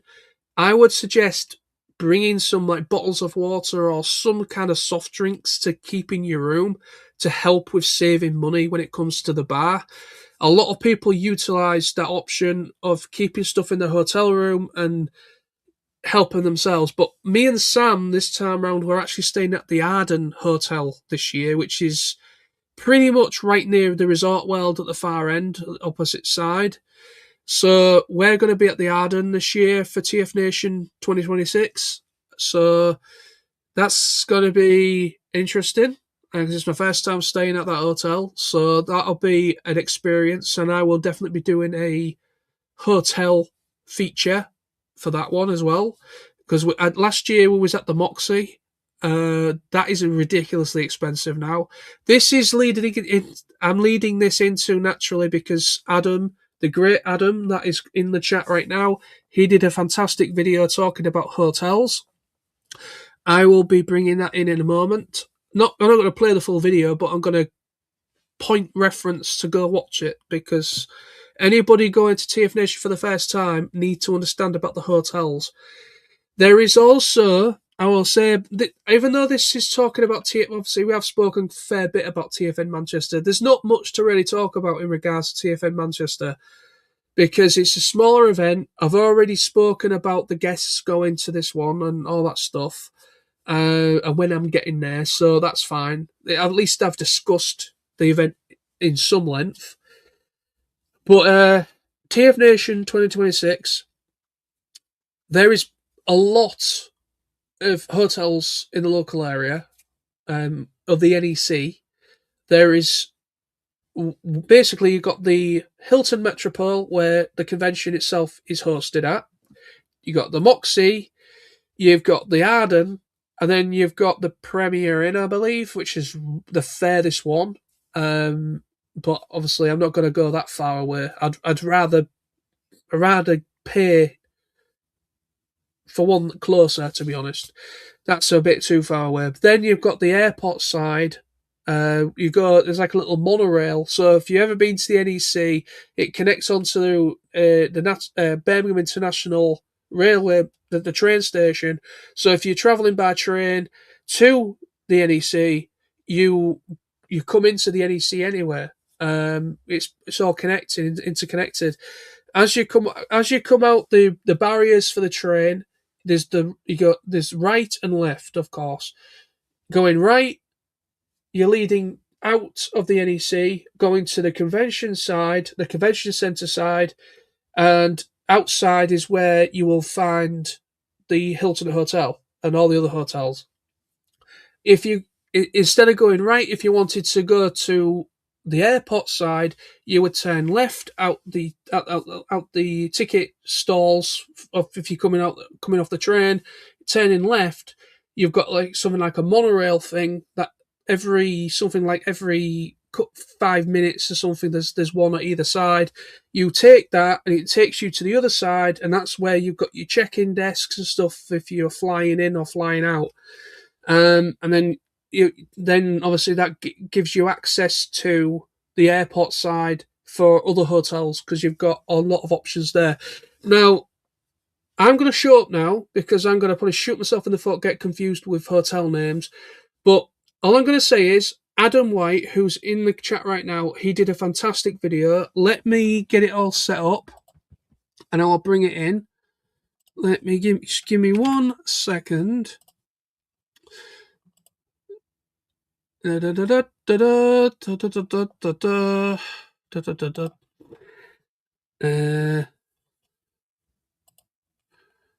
me 1 second. I'm trying to.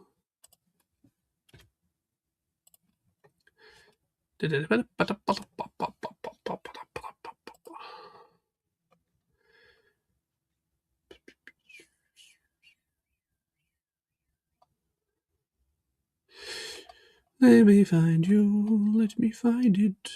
Let me find it.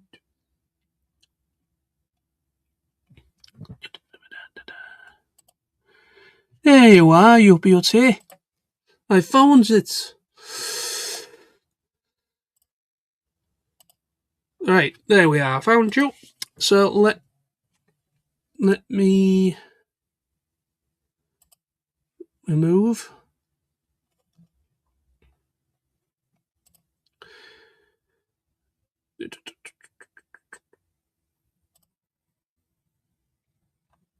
Share my screen.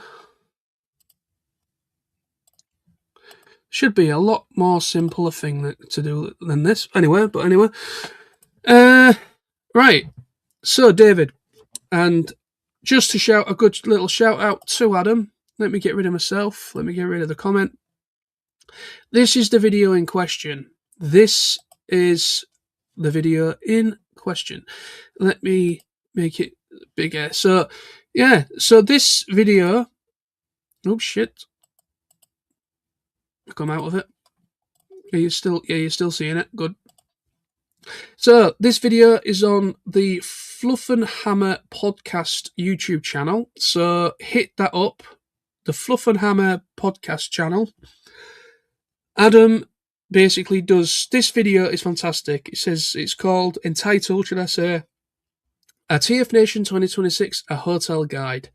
The TFNation, the people that be behind the scenes, the organisers of TFNation, have also very kindly been spreading the word of this video as well. Myself and my fellow friend Tony Sort of SG1, he's done it as well, shared it about. So basically, this has been making the rounds. It has it's done relatively well. It's had 174 views in 13 days.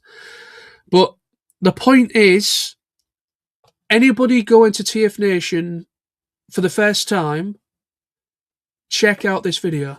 It is fantastic. Let me just move it on with a cursor.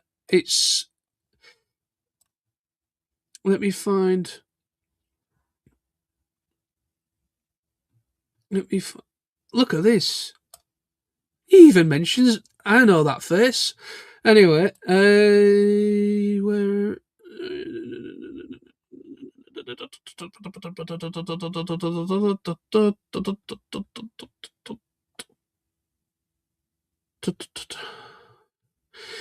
There it is.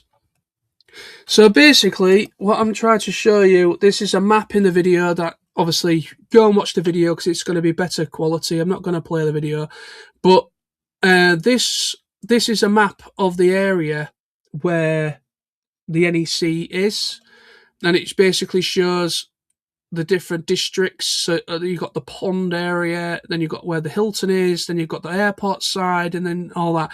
But yeah, so basically you've got a lot of options for hotels.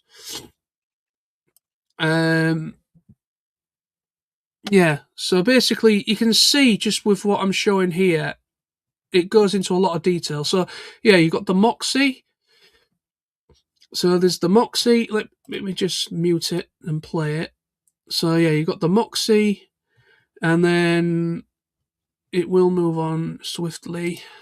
You got the Genting Hotel as well. That is expensive. Yeah. So this hotel is actually, this is Resort World. This picture right here is called Resort World. There is like a shopping centre complex, and also where the food the restaurants are. There is a hotel on the top, I believe. Right along the top, there's also a hotel. It is actually very expensive, as Adam also explains there. But that is an option anyway. Now you've got the Crown Plaza as well in the local area. Then this is the one we are staying at, Sam, the Arden and Leisure Club. This is 25 minutes via NEC, so it's right on the other side.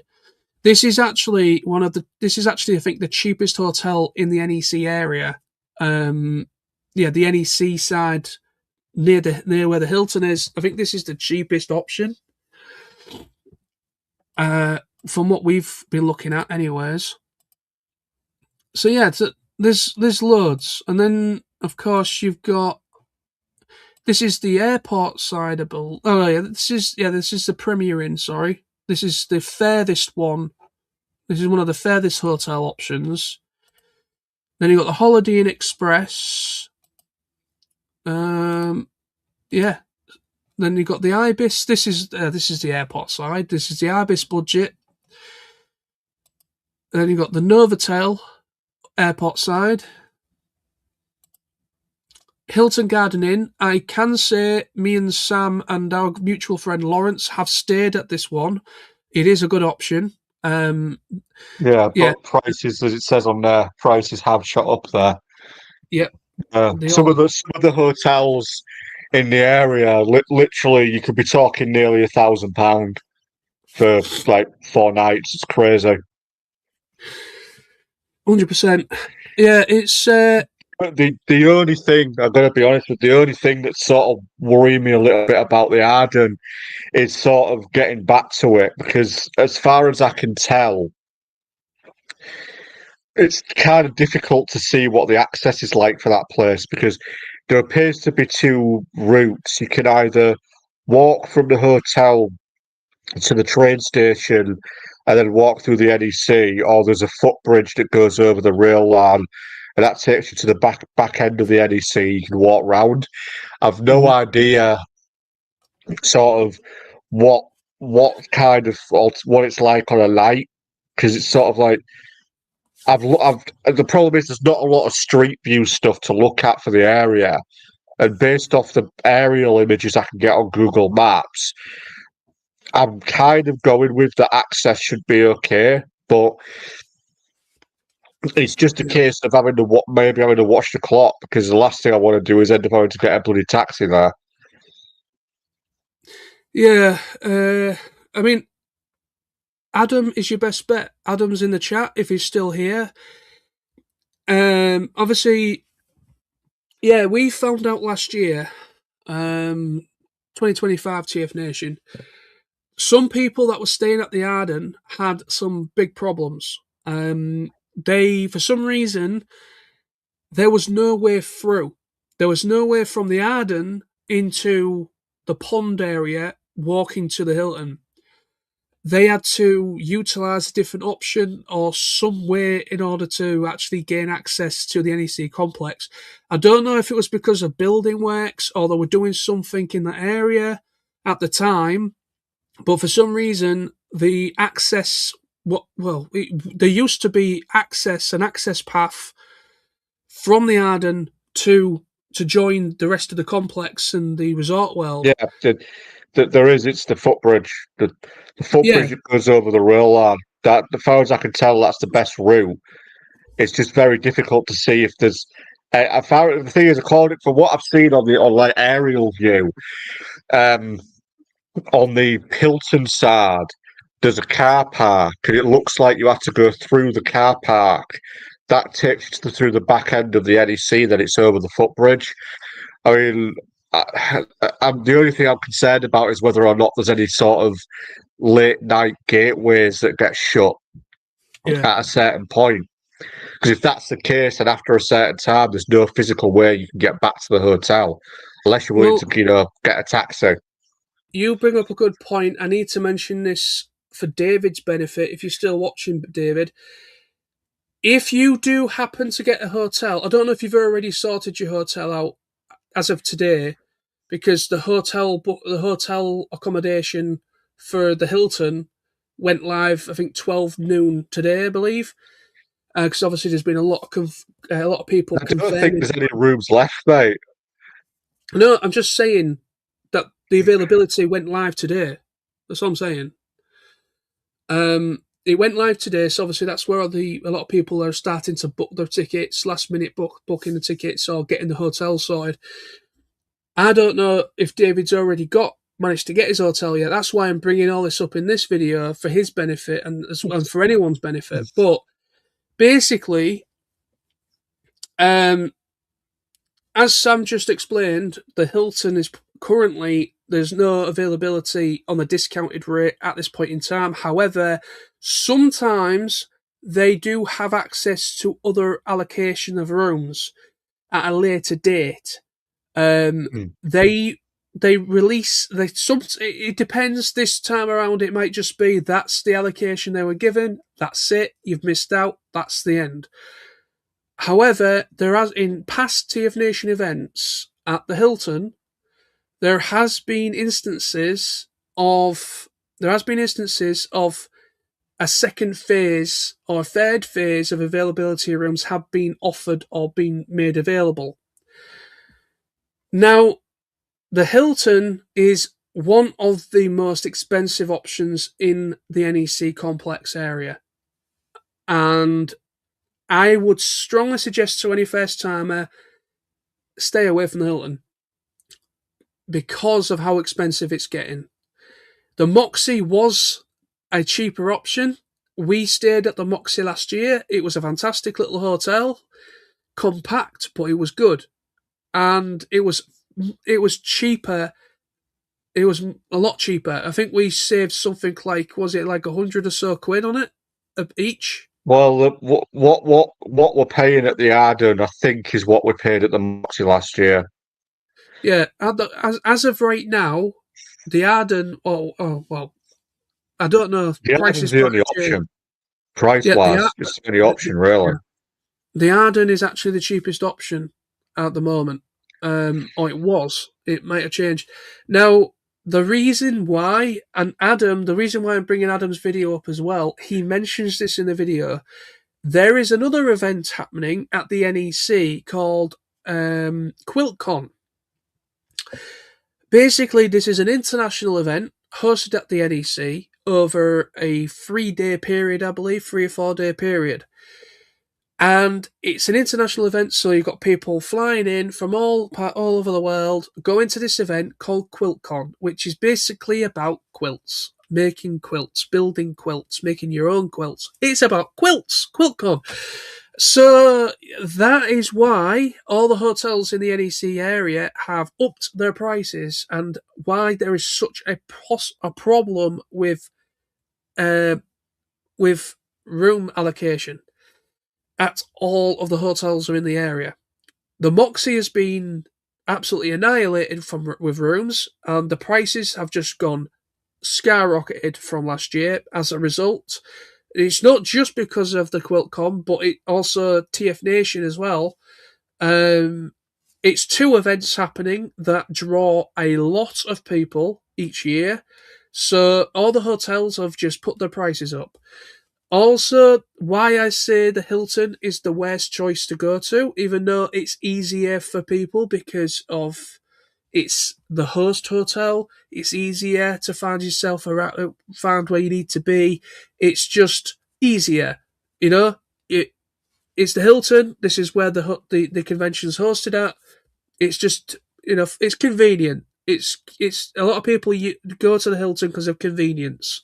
They don't have to walk a distance in order to go to the room and stuff.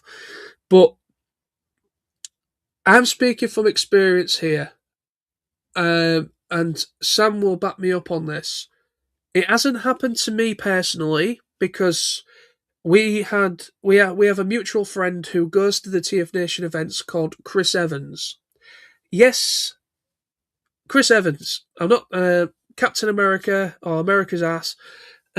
Basically, he shares the same name as Captain America, Chris Evans, the actor who plays him anyway. But anyway, so we have a friend who lives in Wales called Chris Evans.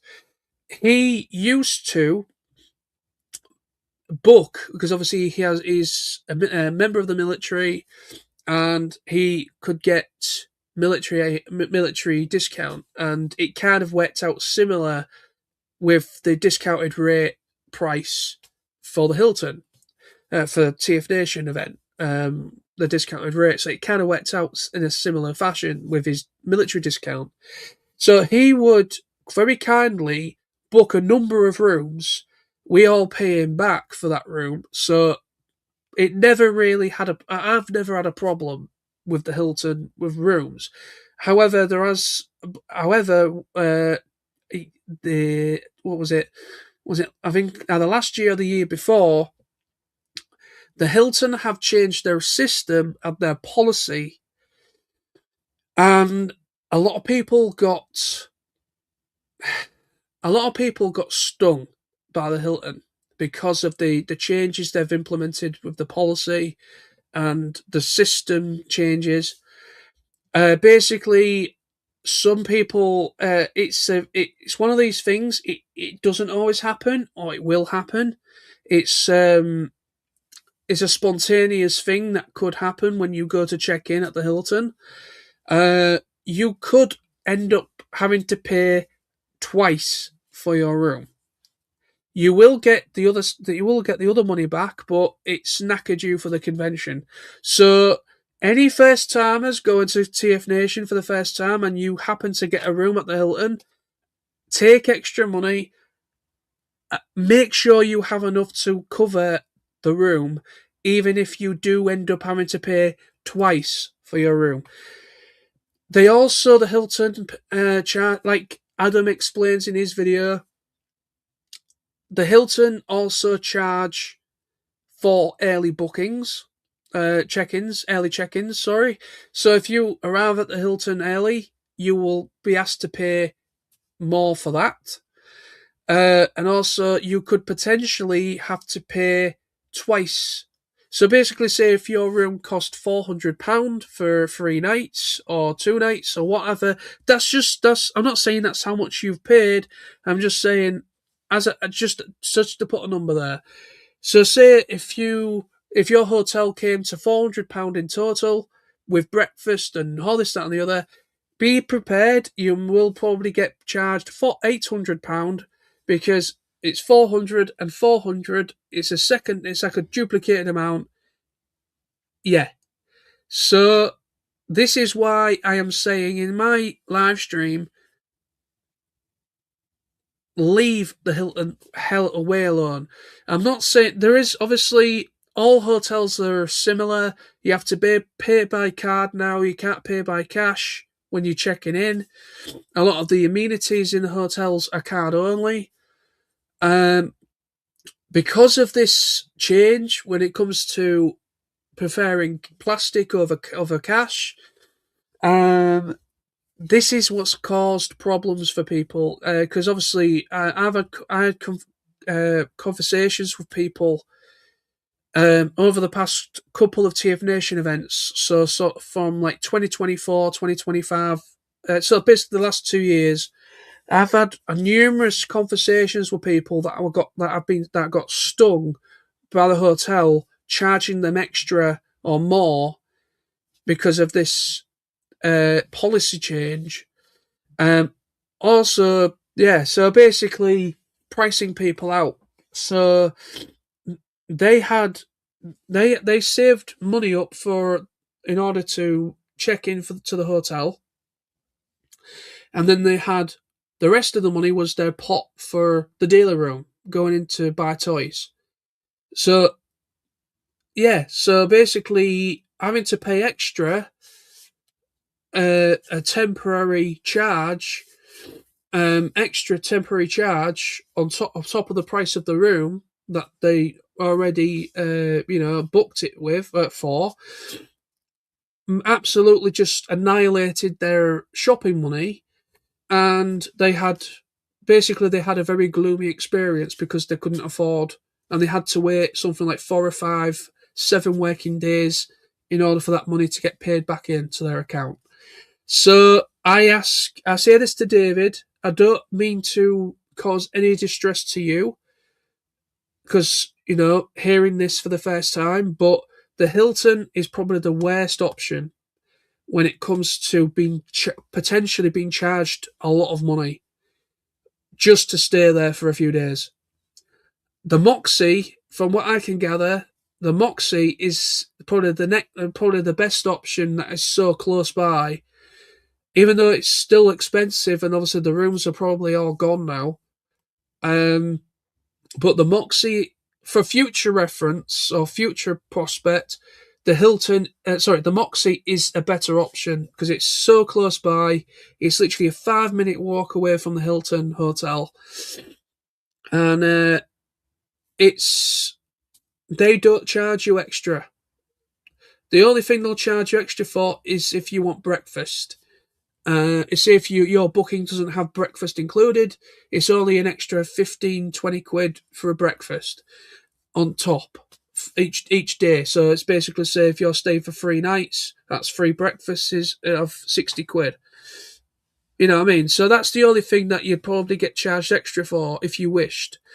But yeah, ridiculous. That end of the day, it's their policy. You can't argue against their policy. You can't argue against it. It's one of them things. They've changed the policy.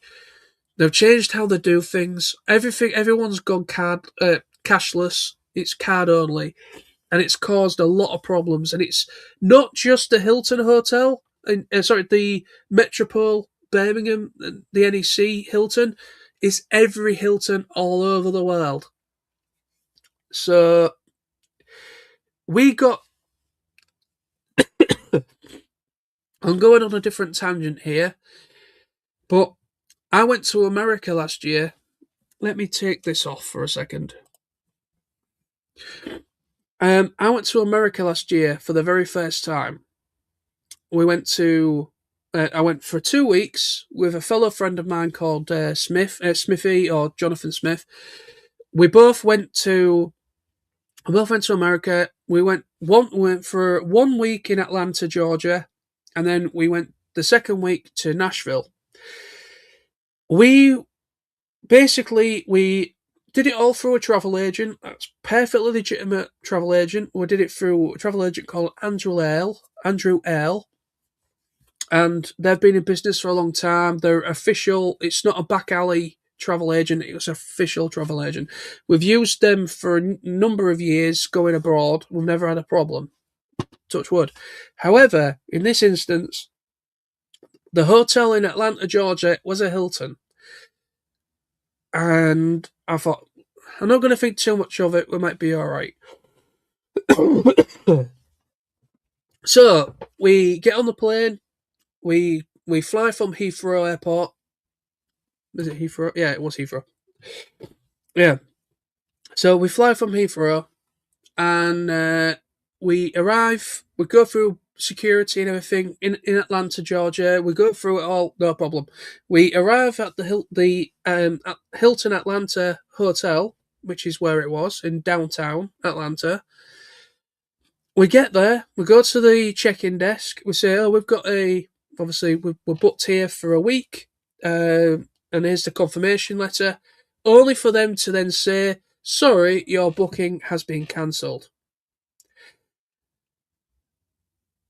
Yeah, we just flown across the pond to America. We had absolutely no confirmation or anything from the travel agent or from anybody confirming this cancellation. We don't know whether it was the Hilton's fault or if it was something on the company that does the hotel bookings. But there was some communication breakdown somewhere. And basically, we had to pay again. And we had to pay, well, it was originally $500. We didn't have $500 on us to pay extra.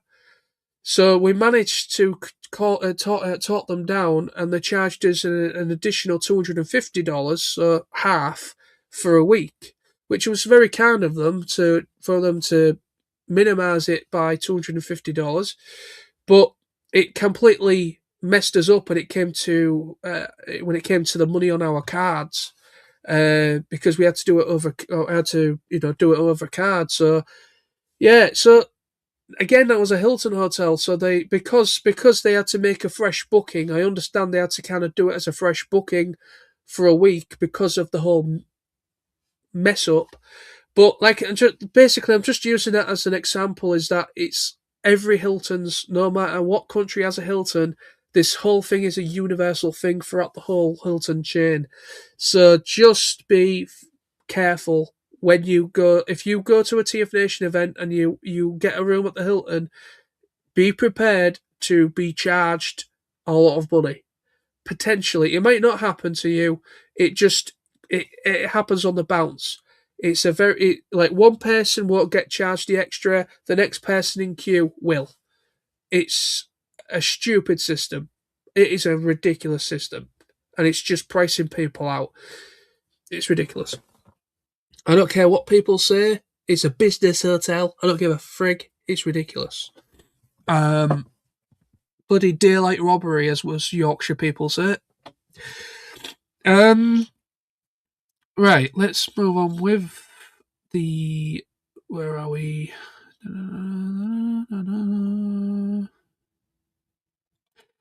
Adam, getting to know that first person in the event just makes it so much easier to socialise with others. David says, "What can I expect? And any advice?" Well, what can I expect? Well, I've just said about the hotel. If you're still here, David, by the way, I just said about the hotel, the Hilton Hotel. I would say just do not book, do not get a room at the Hilton where TFNation is based, because, like I just explained, you potentially could end up getting charged a lot of money. If you arrive early, you'll get charged an extra fee.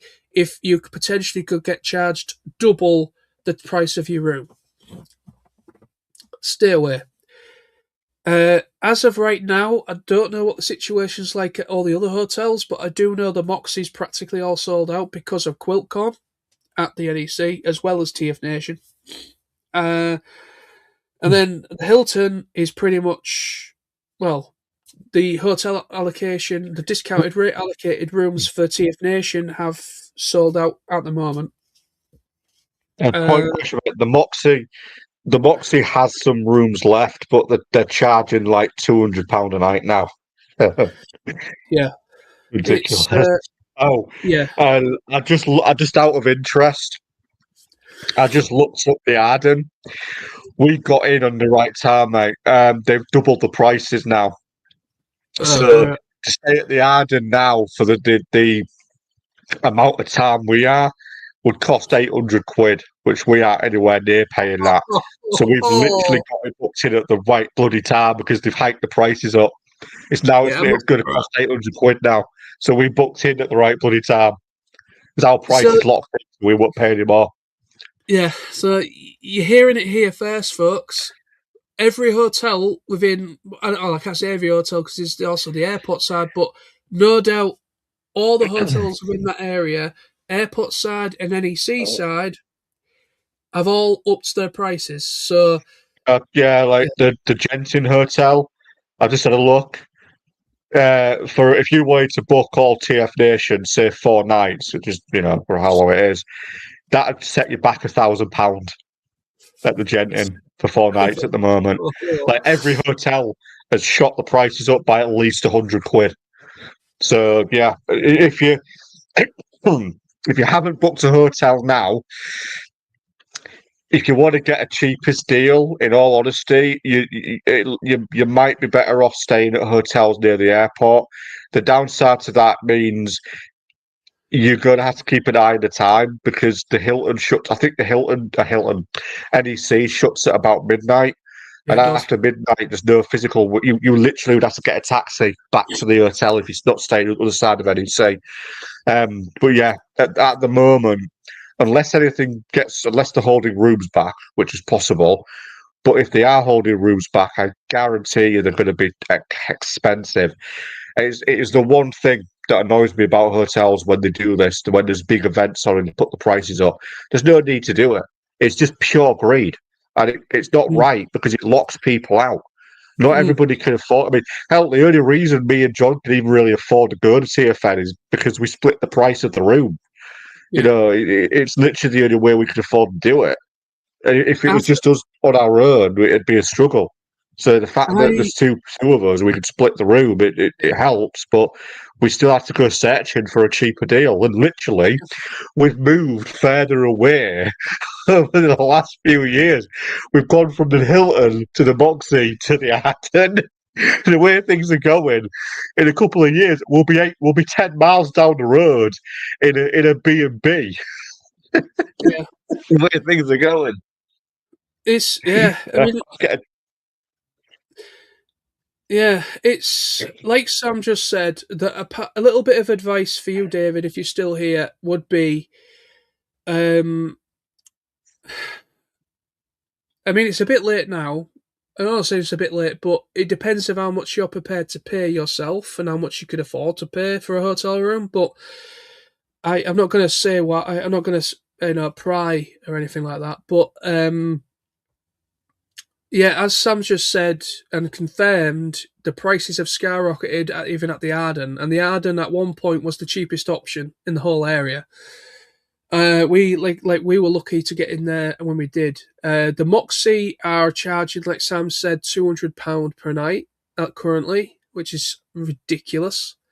The Hilton, well, you've got no chance of getting a Hilton room at this point in time. I mean, at least try, but I would say no to the Hilton because what I just explained a moment ago. I'm not going to go through it a third time, but the Hilton is probably the worst choice. I know it's convenience. I know people book there and go there because it's convenience. It's convenient for them because they don't have to walk far. I get it. But literally, it is the worst option. It is the worst option because of the extra charges that you could be presented with. Stay well away. That is a bit of advice for you, David, and to anyone else first timer. Do not book at the Hilton. Go to the Moxie. Try and book as early as possible, like 6 months before or 6 weeks before or whatever. Try and book as early as possible. Use booking.com. You can use any sort of hotel booking official websites. Right. Just Yeah. a quick heads up. The Hilton is officially booked out for the TFN dates. Okay, so there we go. I've just out of interest, I've just checked Hilton. Yeah, they are literally, they do not have any rooms available at all now for the dates of TFM. So that's completely booked up. What was that on? That was Hilton's website. Right. Just send me the link. Send me it over Messenger, and I'll pop it on the chat live, on the stream live. 2 secs. Do it over Messenger, not private chat. It's easy. Yeah, no worries.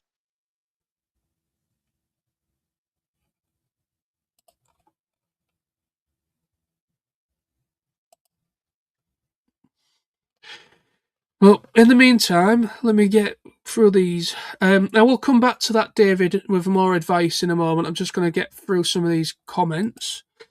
Adam says, what's shocking is that 2010's show was a third of what TFNation is now. Wow. So that QuiltCon event has grown ridiculously. That is mental. Raymond says, toys are nice, but unlike all other conventions, even if there was not one toy to buy at TFNation, we'd still go. That's this community. Yeah, 1,000 million. Well, 1 millionth%. I completely agree with that. Basically, the TFNation as an event, there are two sides of it. When it comes to the attendees, there seems to be a two-sided thing or three-sided thing. It depends where you look at it. You've got people that go only for the day. You've got what you call your day attendees. Then you've got those that do the full slog, the full 3 days, or like they'll travel the Thursday. I mean, usually when I do TFNation, the main one is usually in August.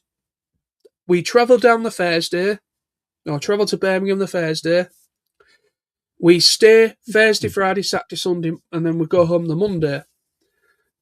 Moxie's also sold out. Moxie is sold out. Yeah. They're sold out as well.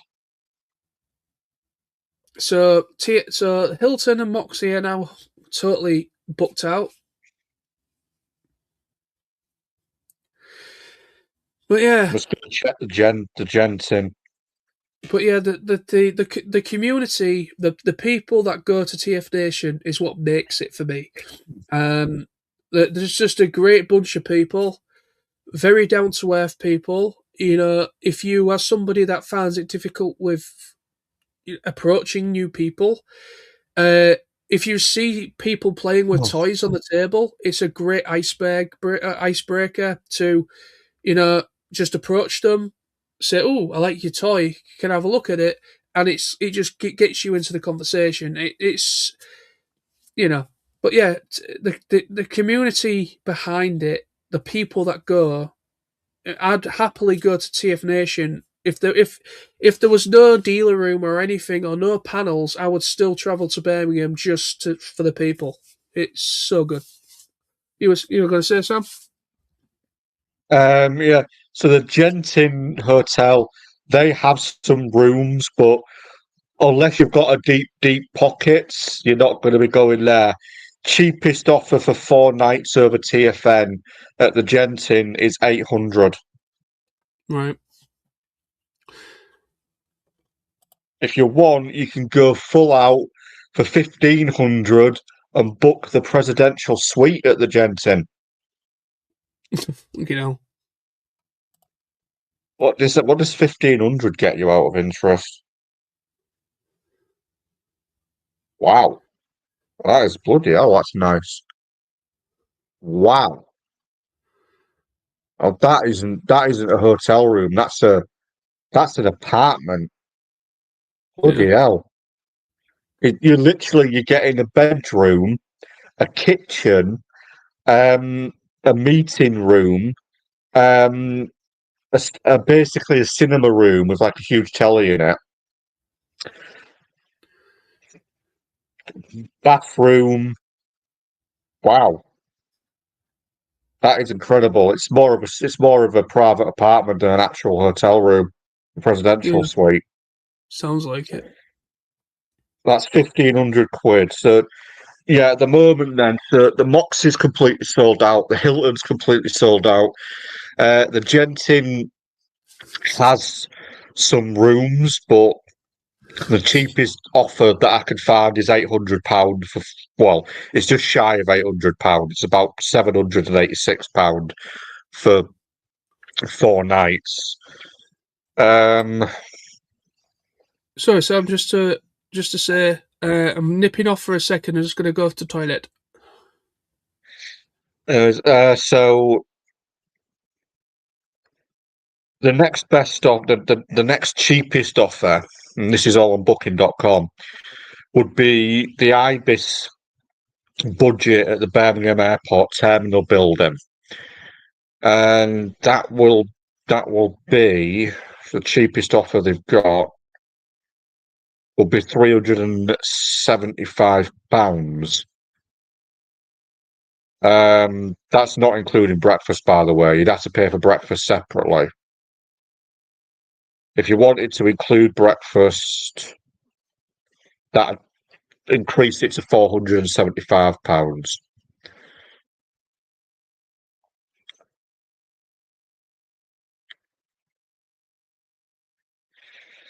After that, we've got the Ibis Styles, Birmingham NEC Airport. So that's basically opposite the airport. That would be £461 for 4 nights. And then after that, we just go up. The Crown Plaza, that's 760. Then after that, all the other hotels I'm looking at that are fairly cheap, but you're talking at least 3 miles away from where you need to be.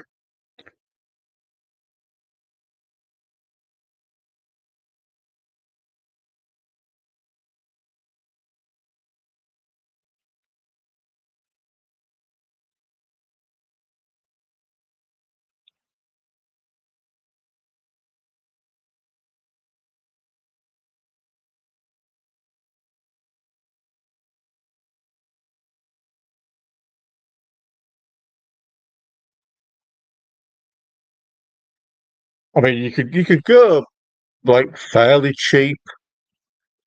I mean, bloody hell, the Arbis budget is as cheap as you can get. I mean, even these rooms are like ultra mega cheap. Look at them. But you still be looking at around about £475. I mean, split between 2 people, that's not too bad. Yeah, it's roughly £235. That's just 240 to round that off, yeah. So roughly £240 each for that. you wouldn't have a lot of space in the rooms, but the only downside is you'd be in the NEC or just outside the NEC, so you'd have to watch the time.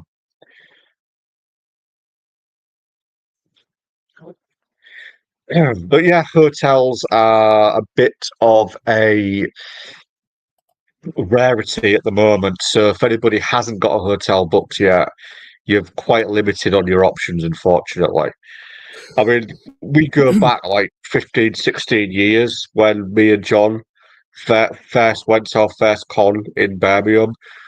I think we were only paying, I don't know, I think it was about 280 quid, maybe 300 quid in total for 4 days. We were probably only paying 150 quid each.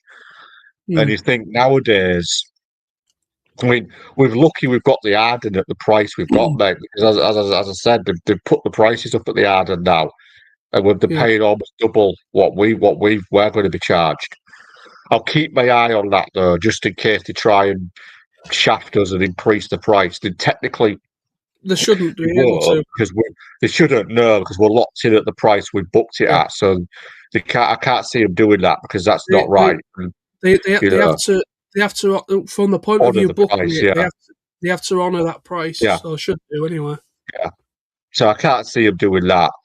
But wow, just to think they've put the price up from what we're paying to almost or over 800 quid, nearly 900 quid for the same amount of time.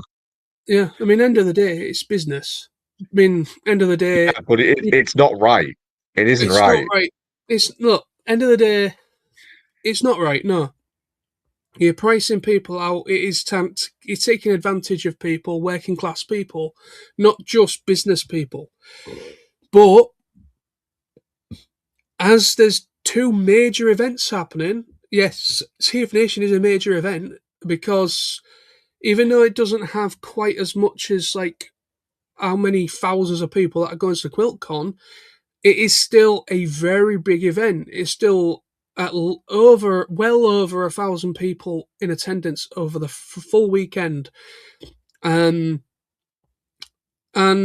there's other stuff happening as well because there's the other arena thing on the other side as well. So there could be an event happening there as well. But as over the dates of TFNation, it's QuiltCon, which is the main one for the NEC itself. If QuiltCon wasn't on, prices would be a lot lower. You guarantee it. Yes. It's because of QuiltCon why every hotel has hiked the price up and why it's been so difficult to book a room, because they've already been snapped up by people coming in from international flying in and locals and so on. I mean, if there wasn't an event on at the NEC, then it would be substantially cheaper. The Moxie would be about the same as last year, probably give or take an extra 50 quid here or there, depends. But the Hilton will never change. The Hilton will always be expensive option. No, the Hilton will never change because, unless they change their policy, I really hope Hilton do change this policy where they charge you an extra amount. And it's not everybody gets charged it. They skip people and then they'll just, some poor twat and some poor bugger, whatever, will get hit by it, and it's so wrong. But it's business. It's business at the end of the day. Whether you agree with what that is, it's business. I mean, end of the day, there's a lot of money coming through. There's a lot of money, and all them hotels are going to want that money, and the only way to do that is, they need them rooms booking. They have rooms available. So putting the price up is not really a good option, but that's what they do because they're in demand. You've got no choice. If you want to stay in this area, you've got no choice but to pay that price. That's how it works. It's wrong, but that's how it works. Where am I with the comments? Where was I last? Just bring this one in again, so I don't think I properly. So I just spoke about the community thing. The community is fantastic around TFNation. Adam, we'd all sleep in the car park if we had to. Yeah, or the bench outside. That'd be good. Adam, replying to David, says maybe try and organise/find new folks that you can walk about with on at least that first day, or sort one evening a meetup with food for food. Yeah, It says, or sort one evening muds up with for food. So Adam might be drunk. It means meet up with people, I think. Yeah, but it clearly says muds up. Mutt up. So Yeah, Adam's probably drunk. You know, he's misspelling stuff. He's on to the vodka at the moment. Poor Adam. Yeah. Why do I associate myself with nosy? Why? I used to be somebody at TFN, and now I associate with nosy. Why? Poor Adam, you know. I know. He's probably going to hit me now when TFNation saying that. He's probably going to come to TFN in Birmingham in August, or end of July, August. He's going to come along just with his tripod, just to knock you on the head with it again. But no, what Adam says there is perfectly right. I mean, end of the day, I know obviously this will be your first experience at a TFNation event, and meeting new people can be very, very. It can be hard when it's your first time. You don't know anybody. You might know people. I don't know. Are you solo traveling, or are you actually traveling with friends? Are you traveling to Birmingham for TFNation? Are you coming with anybody, or are you on your own? Because if you are on your own, just a bit. All I would say is basically just mimic exactly what he said. Break the ice. If you're in the bar area at the Hilton, because you can freely use the amenities within the hotel, all of it is open to people whether you're staying there or not, which is a good thing, I guess. So you can utilize the bar, you can utilize the pool, things like that. There's a swimming pool there as well. But basically, if you're in the bar and you see people with toys and there's people on a table, approach. Or if you see me, or if you see Sam, because Sam there, he's going to be at TFNation in August as well. Oh, July, August. I say it August because it's right at the latter end of July. I'm going into it's literally the last day of July leading into the first few days of August. Yeah. So yeah, basically, yeah. If you see me, if you see Sam there, feel free to come and say hello. If you want to meet up, go for food with us, you're more than welcome. Yeah, nobody. At the end of the day, a lot of people mass migrate. It is like a mass migration when it comes down to food, because 1 minute the bar's full, people having a good time. The next minute it's empty. And then it's yeah. The next minute it's empty. I remember one TFN where me and you and a few other people were sat in the bar at the Hilton, and then we suddenly noticed that it was literally empty, and like everybody had just gone for food. We would just be sat there yakking away. It's like, what the hell? It's like the bar was like a ghost town. There's nobody there. Don't go for food. Left us. Gareth says, chat to Billy about a TFN gathering in Hull. You don't want to come to Hull for a gathering. You get through if you're thinking about 3 hours, and then everyone will be able to go home again. Not to downplay Hull, but there isn't really anything in Hull. Like there's a comic book shop. There's a Warhammer. There's 2 Warhammer shops.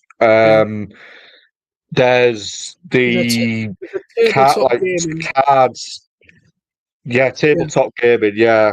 That about it. 4 or 5 places. We've got 2 CAXs. We've got our sets. I don't call it that because it's stupid. We've got a really shit Forbidden Planet.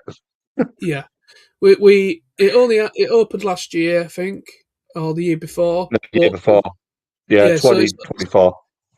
Yeah, so we've got a Forbidden Planet, but it's the shit Forbidden Planet because for just for context, there's technically there's two of them. You've got the main flagship Forbidden Planet, which you will find in Manchester and Birmingham. Manchester, Birmingham, I believe Birmingham, mostly London. So basically, Forbidden Planet London is the main actual Forbidden Planet, which is the best one. But there is one that shares the name Forbidden Planet, but it's actually nothing to do with the main flagship store chain. It just basically borrows the name, but it's not really Forbidden Planet. And unfortunately, that's the one we've got. And it is shit. The Transformers selection is just blockies, which, don't get me wrong, if you like blockies, that's great. But it's just blockies, model kits. There is very little Transformers at all. There's literally one peg. I'm not joking. I went in there. Yesterday. Yeah, I went in there yesterday. One peg of Transformers, just one peg, and they're like two. They were like 2 lines old. They're like shelf Just to warm ask, toys.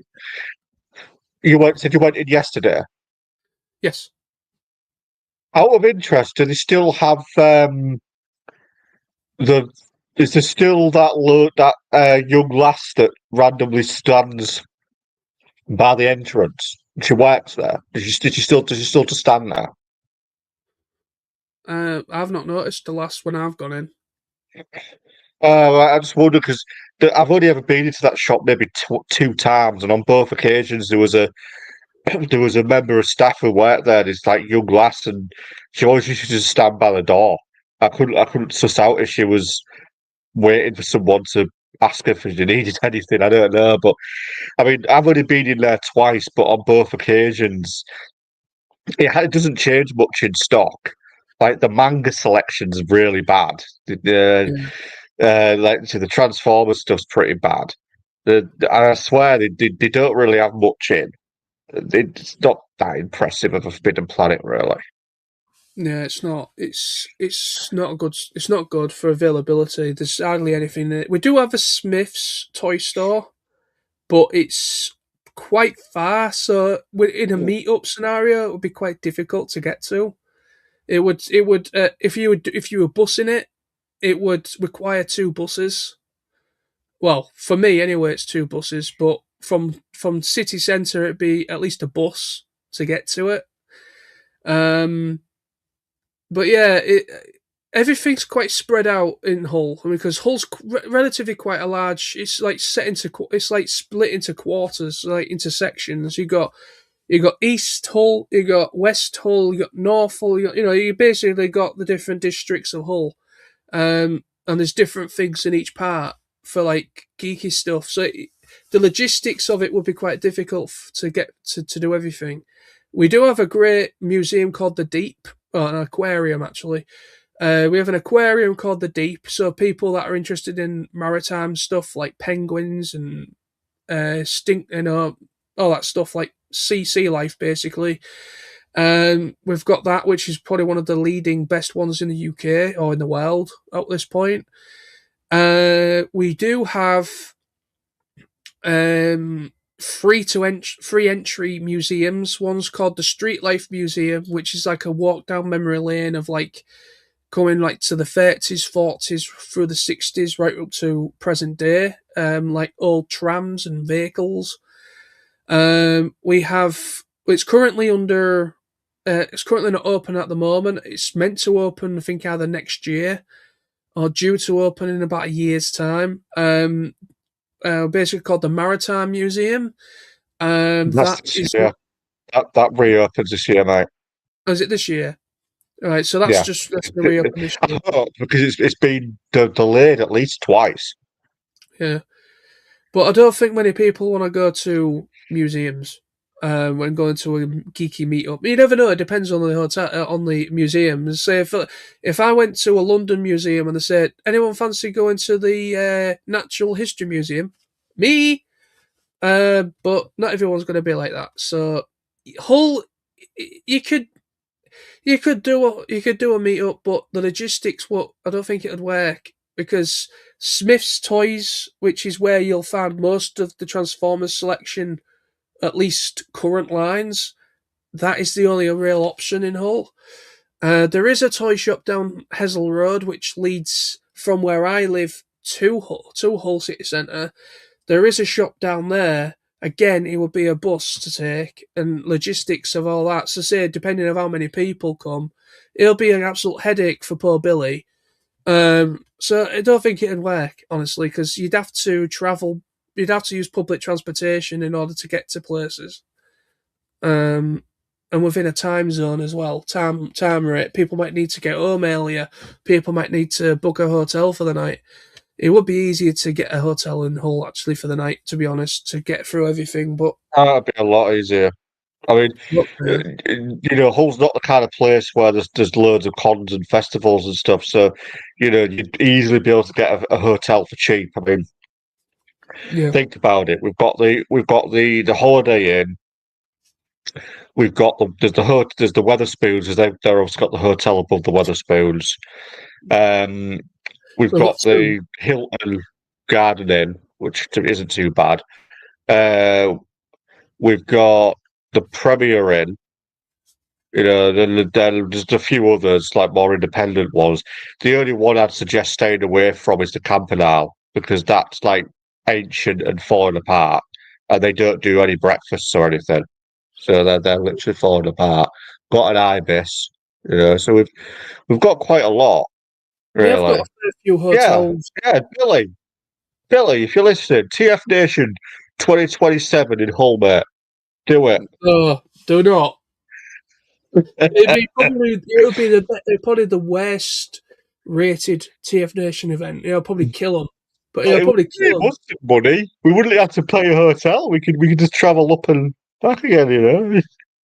They'd be better off doing a convention in Manchester, an actual full-fledged one. But again, because I will say this, I'm not going to name names. I'm not going to name names because I don't like outing people, especially if they don't want it out there for them personally. But I do know people that go to TFNation in August, the main one. They only travel to that one because it's easier for them. Because Birmingham is obviously it's Midlands. It's just easier for the logistics of traveling. For them personally. Any other event, say like for me, Reading is no way am I going to get to Reading. I did attempt to try and do it last year, Reading, but the bloody even National Express, it's quite expensive, and there's a lot of waiting about because there's no direct route. For some reason, I can go from Hull to Birmingham direct, but I can't go from. It's the same with Manchester. For some reason, I've actually got to stay. I've actually got to get. It's Hull to Leeds, then I've got to wait at Leeds, and then get a coach from Leeds to Manchester. There's no direct from Hull to Manchester, but there's a Hull direct from Hull to Birmingham. That doesn't make sense. But anyway, but yeah. So for some reason, when it comes to, well, yeah, basically, it's the logistics for them. It's yeah, it's like Manchester's too far for some people that live more, say, London way. It's a bit too far for them. Reading is too far from it, like for me, for us. Manchester, Manchester and excuse me, Manchester and Birmingham are the two easiest options for us to get to. So that's why. Excuse me, I do apologise, folks. But yeah, that's the easiest. They're the two easiest options for us personally, because Manchester's obviously not very far from Hull. It's quite close, relatively close. Birmingham is only an extra two more hours on top of Manchester for us. It's like 4 hours on a coach, so it's not bad. It's easy and it's cheap. But Reading, there's no choice. There's no chance. I am not paying to go on a train to Reading because it would. Let's just put it this way: I won't have any money left. I don't think. I won't have any money left, I don't think, if I took the train from Hull to Reading. So no, Reading is out. I won't be able to do Reading. So it's just when it comes to a TFN events, it's literally just either Manchester or Birmingham for me. That's just me. It's just easier for me. I understand why they did Reading, because a lot of people that come to TFNation are like people that might live, say, London or Southampton, or people that are, a bit more that way. It's just easier for them. Amazing, the amazing H. Don't worry, I slept through a fire alarm and a hotel evacuation. How the hell do you do that? Well, do you remember 2010? Yeah. Remember 2010 at our first one? There was the fire alarm evacuation. Yeah. I think that's what you're talking about. Right. I think. Raymond, you heard it here first. John snubbed the one and only Greg Berger. I didn't know it was. At the end of the day, when it comes to, when it comes to online and people online, people do use people's names, and it's not actually them. He'll mention it in his memoirs, mate. Probably. Yeah. In his memoirs, there'll be a chapter, and it'll be like, Nosy, aka The Bastard. Chapter 1, he ignored me on YouTube for years. The anger and rage I felt cannot be explained. I've never been so insulted in my life. He thought I was the real Greg Berger. Excuse me. Poor Greg. Well, yeah, I mean, honestly, to be honest with you, to be fair, I mean, the fact that there was no videos on that account, and that's what trolls do. Obviously he wasn't, but that's what trolls do. They make multiple accounts, and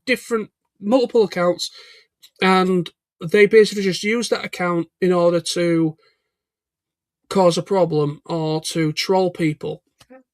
In the past, I have had issues with trolling. I've had people comment, and when I was just starting out making videos on YouTube, there was a whole thing. I can't remember the guy's name, but he was impersonating two individuals back in the day.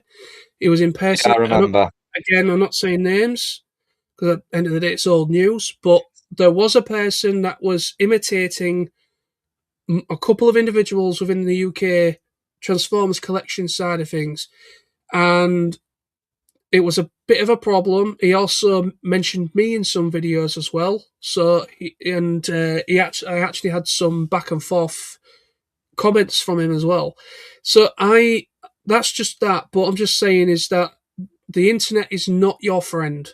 It's useful, but it's also not your friend. It can work against you and cause problems. So, end of the day, it was Greg Berger in this instance. It was actually him, but I don't know that.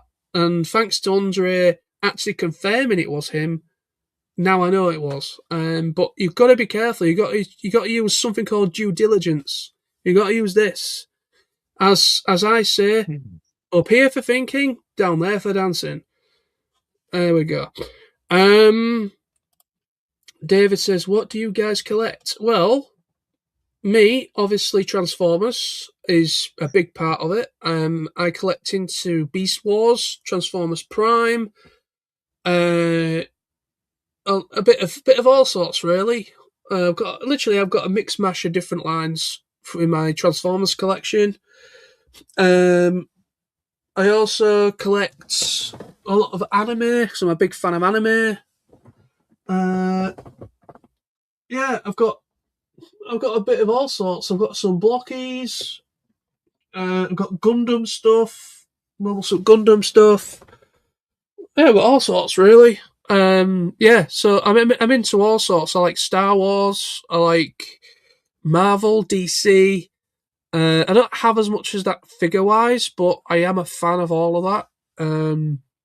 Well, yeah, so that's what I usually look into. I'm a big film buff. I love my animation, all that stuff as well. What about you, Sam? I know you don't collect per se as much, but what are your interests?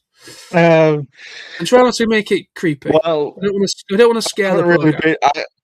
I haven't really been collecting like sort of Transformer figures for a while. I mean, I do have some Transformer figures, but I don't really collect them as sort of as much as I used to now. I'd probably say like the main things are like anime. I'm hugely into anime. I've got a lot of anime DVDs,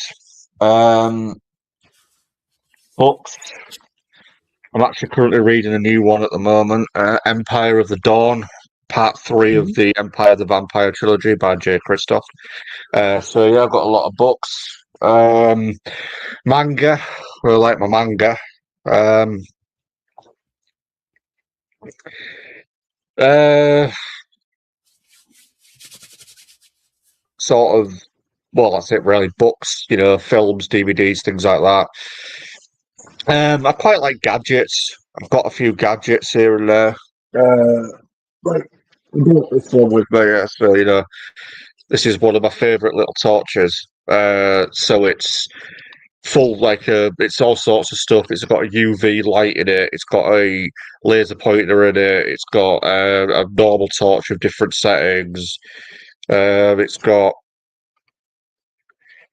little inbuilt, like that's bright as you can see. Like that's it's got little sort of handheld lights that come up. See, it's got a laser pointer as well. That's the main light. Like, see, that's pretty powerful. Got a little laser pointer on it. It's also got UV light on it as well.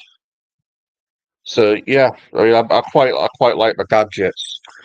And so one of my torches. I've got like half a dozen torches, so that's one of them. Sweet. Uh, but yeah, so bits and pieces really. Uh, yeah, that's kind of what I collect. Yeah, so moving on then. Adam White says, I rescued the cash box from the dealer room in 2010 when they had a fire alarm go off and the box was just left out in the open. Yeah, we're not going to name names, but back in 2010, it was called Auto Assembly. The event is what TFNation ended up leading off of.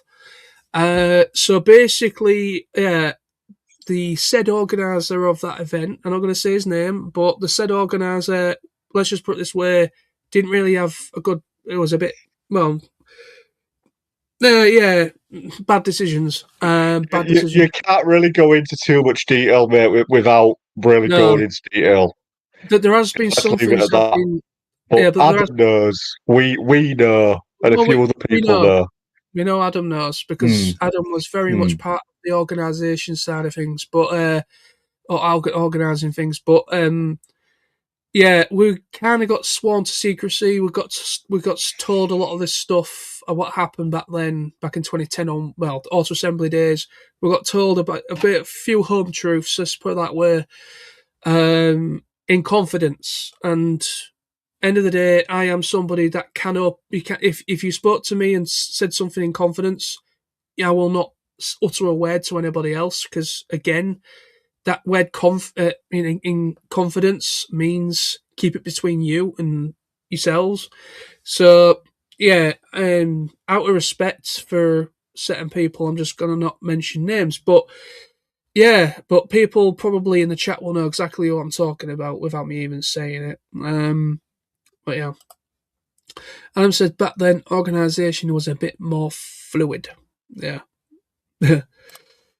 He Way of calls his putting it. uh, he calls his cutlery a knife and forking it. What the hell? Knife and Anyway, fork, you know. I don't know. Raymond, Nosey and I were on the Don Murphy forum back in 2005. Don Murphy? John Murphy. That I will mean, ring a bell. 2005, we'd have still been at school. I had nothing. No, I wouldn't. No, because I left school in 2006, and I didn't start collecting until 2010, I'd say. First no, no, no, no, auto no, no. assembly. No. I started collecting around about 07, 08.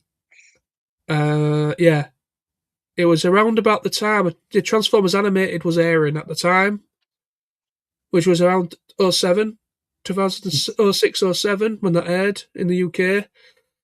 So it was around about, yeah, the first figure I ever bought that kickstarted my collecting was a Transformers Animated Prowl, little Legends figure Prowl. So it would have been around about 07 when I started collecting. Yeah, it was about 07, 08 when I started collecting. So it was around about that ballpark. I finished school in 2006. I went to college for 2 years after that, and I finished college in 08. So I was literally I think I just finished college just a year or two shy of me going to conventions for the first time. So 2010, I was basically working. I was working at Asda at the time when I first started going to conventions. So at 2010, I was working. So I was, so I was about 19, I think, 18, 19, I think, when I first went to auto assembly, give or take. Maybe 20, going on for 20. I do, just to bring that back, I was on the Moonbase 2 forums, unless that's what you're getting mixed up of. I was a member of the Moonbase 2 forum, back when Moonbase 2 had a forum. I was on there, and through that is how I got to know quite a few people within the community, and also through YouTube. So I was both on the forums, the Moonbase 2 forum, and I was also on YouTube. So I kind of spoke to people on the forums through the forums, or Moonbase 2 forum, and I also, but yeah, so I don't know whether you're getting confused with that or not, but I was on the Moonbase 2 forum. David says, I've done many shows before, but not Transformers before. Oh, right, okay, cool. Yeah, I mean, like, technically, trying to think. No, hang on. Joel, I might be thinking this wrong way around, but did we go to our very first Comic Con? Did we go to that before or after our first auto assembly? Sure. Before, it was a fair few years before. We Yeah, it was before one. It was about a year before auto assembly, wasn't it? hang on, If I hang remember on. right. No, no, no, hang on. No, Or was it? Or was no, it after? it was after. Sorry. Yeah, 2010 was the very first convention we went to. There was an Yeah. event. There was an event before that, but it wasn't a convention. It wasn't a toy convention. It was a motorsport expo. Yeah, that's the Sorry, one. it's after Yeah, Sam's. that's the one I was thinking of. It's after Sam's bedtime. Sorry, but anyway, yeah. But basically, yeah, me, you. I think it was with Hull College when it was either, Yeah. I think it was either '06 or '07. We went to the NEC for the first time. It was the first time going to the NEC, and we went to this motorsport car expo thing. That was obviously pre going to Auto Assembly 2010, and then the very first time we went to an MCM Comic Con in Birmingham was after 2010. So yeah, but 2010 was the first time we went to actually went to conventions. Right. So Right, so I've done that one. David says again, will you guys do more of these lives before TFNation Birmingham? Yep, we will be. Like I said, obviously you joined us a bit later than when I first started, but me, Adam, who's in the chat right now, me, Adam, and our mutual friend Tony, we are planning on at some point doing a update video talking about the hotels. Now, Sam's just confirmed to me tonight, or to us tonight, that both the Moxie and the Hilton are completely booked out rooms. There's no more allocation of rooms available at the Moxie or the Hilton. Also, what's being confirmed tonight as an update, all the other remaining hotels in the area have upped their prices.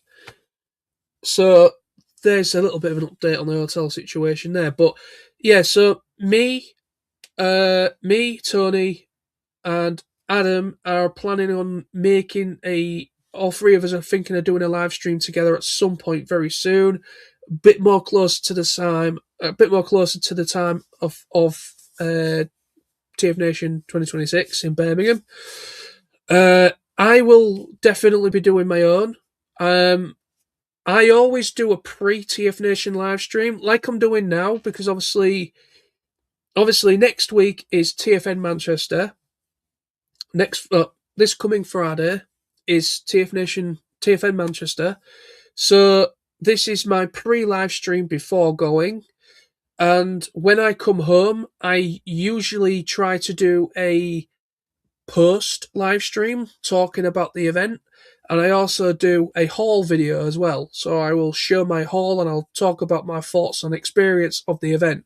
So I do like videos up to like information videos talking about updates and guest announcements, things like that.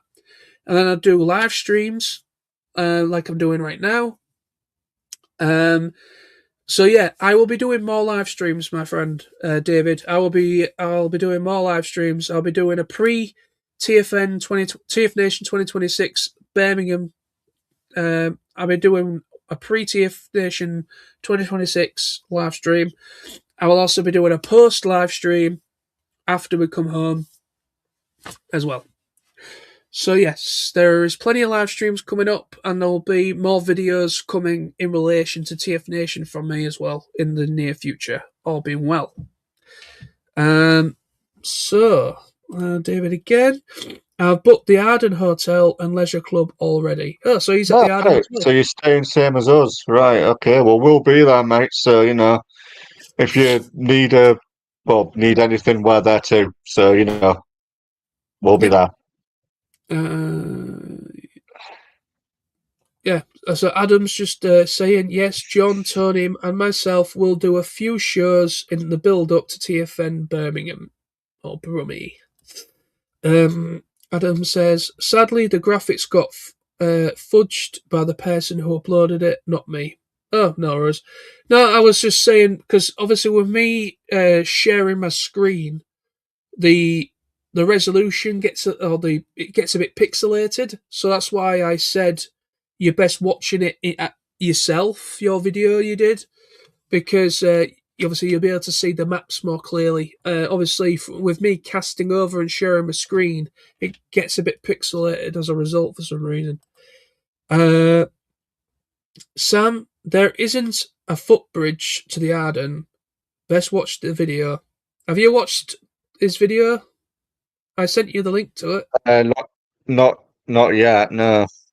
Then watch it, because that's the whole point of him uploading it, Sam. But yeah, so yeah, like I've shown already, Adam's video is brilliant. It goes into very much big detail. It's very clear, and you can understand it very easily. There is a lot of options, hotel options nearby. He goes through all the options, both airport side as well as NEC side. So, yeah, it's anyone going for the first time, check out Adam's video. It is brilliant. if only someone had made a video Sam could watch. Yeah, I send Sam links, and I don't think he's ever watched anything I've sent him, to be honest. Same with bloody Arcane. It's only 6 episodes. It took him God knows how long just to finish season 2. Oh, I finished it. Finished it? Last year. It finished 2 years ago. Season 2 was 2 years ago when it started. Well, I did finish season 2. I did finish it. Yeah, it took you 2 years to finish it. Anyway, I can't say much. There's a lot of shows that I need to catch up on as well. I don't know. If only I had mentioned this specific issue in the video. Sam, please check 21. This is a time code 2127 in the TFN vid. It's not the Arden's fault about incorrect Google directions. No, So no, he actually explains it in his video, Sam, at 2127 time code. I will remember that. Yeah. So watch the video, Sam.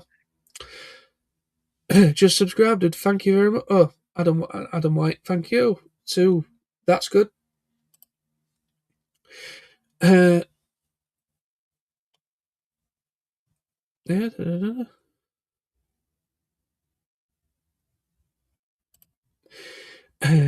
Yep, just use common sense, Sam.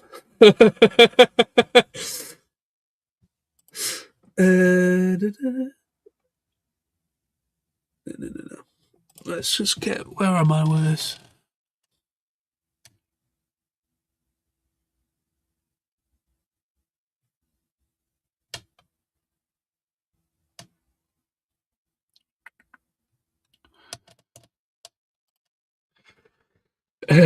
This is to you, Sam. 2201 at this point where he made the comment. I am not drunk, but slowly waiting for you guys to catch up with your comments. I have been trying to, in all fairness, I have been really, really trying to, but obviously, giving Sam time to talk about stuff as well. John knows this winds me up a treat. I know, sorry guys. What the fuck is that? Get rid of that. That was a troll account right there. I've just been talking about him. So yeah, I do apologise. I don't mean to ignore the comments.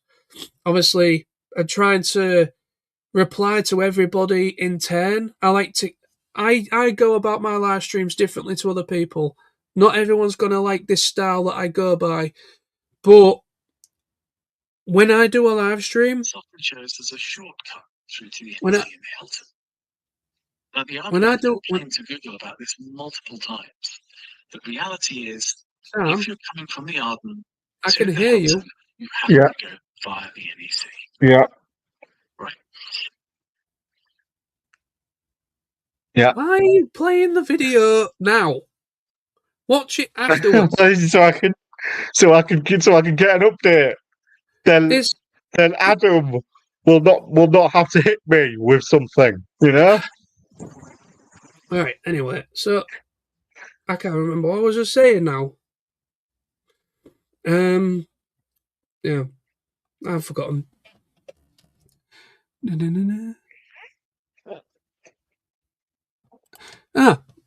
David says, question Sam, what's your YouTube channel?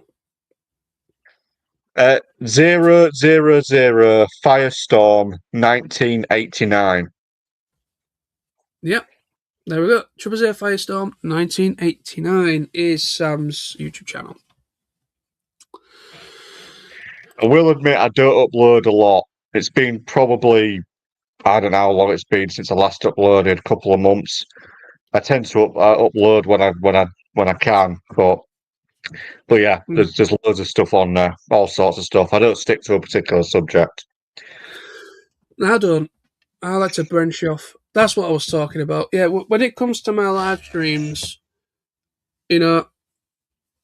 and somebody goes out of their way to send me a comment, yes, it does take me a while to get through them all from beginning to end. I do apologise, but like I say, I like to give everybody an equal or a fair amount of airtime because they're commenting, and I'm trying to give them an actual a reply.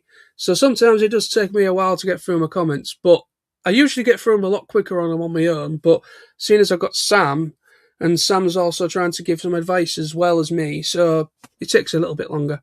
But it's good. I think we're all caught up anyway, pretty much. We're at the end here.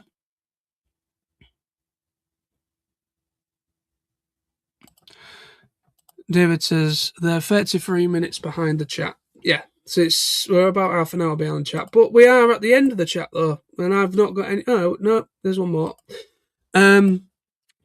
Some must look shifty if they put someone on the door when he walks in.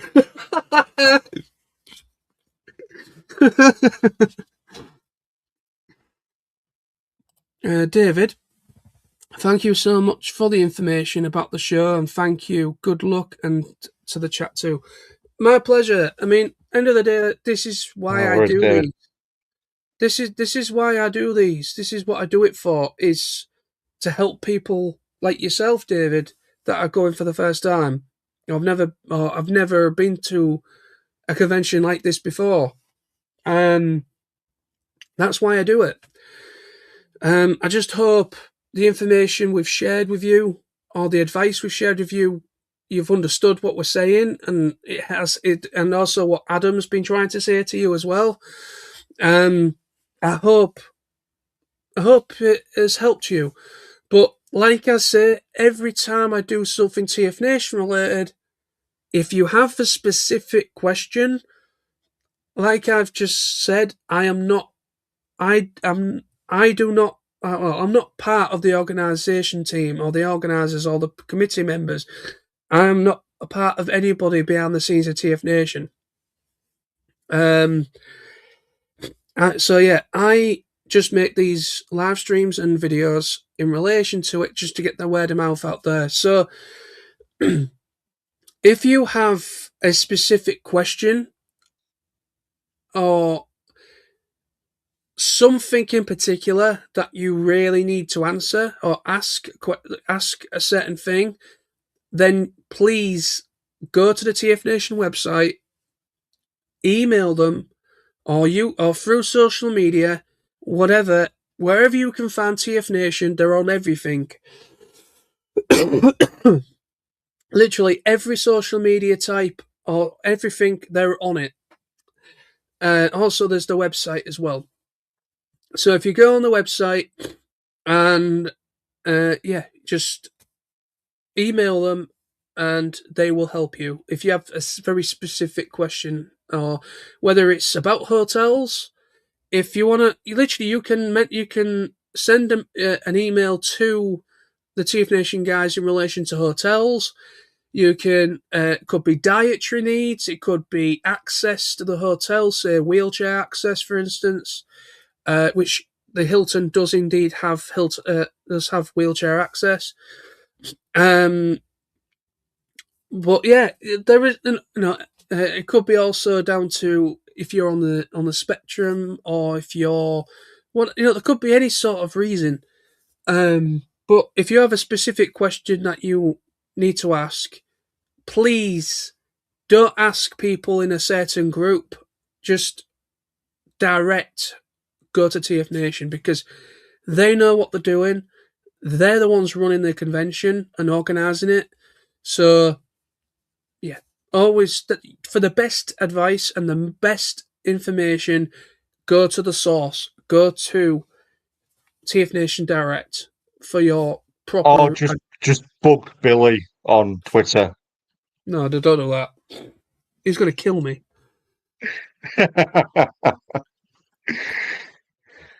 Well, yeah, I think I'm all caught up. Let me just make sure I haven't accidentally.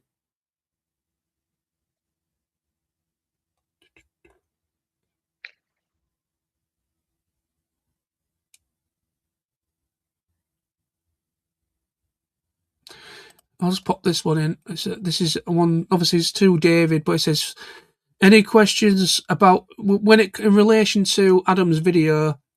If anybody has any questions in particular in regards to Adam's video on the Fluff and Hammer podcast YouTube channel, you know, hit him up a comment, or comment on the video itself or whatever, and if you have any questions in regards to his video, then go for it.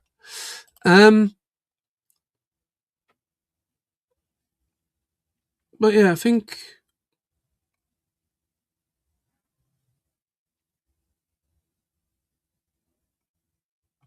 right, yeah.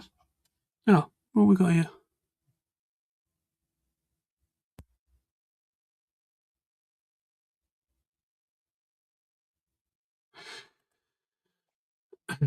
Dean Steed, ask any team member in black shirts if you need help. Yeah, that's a good point.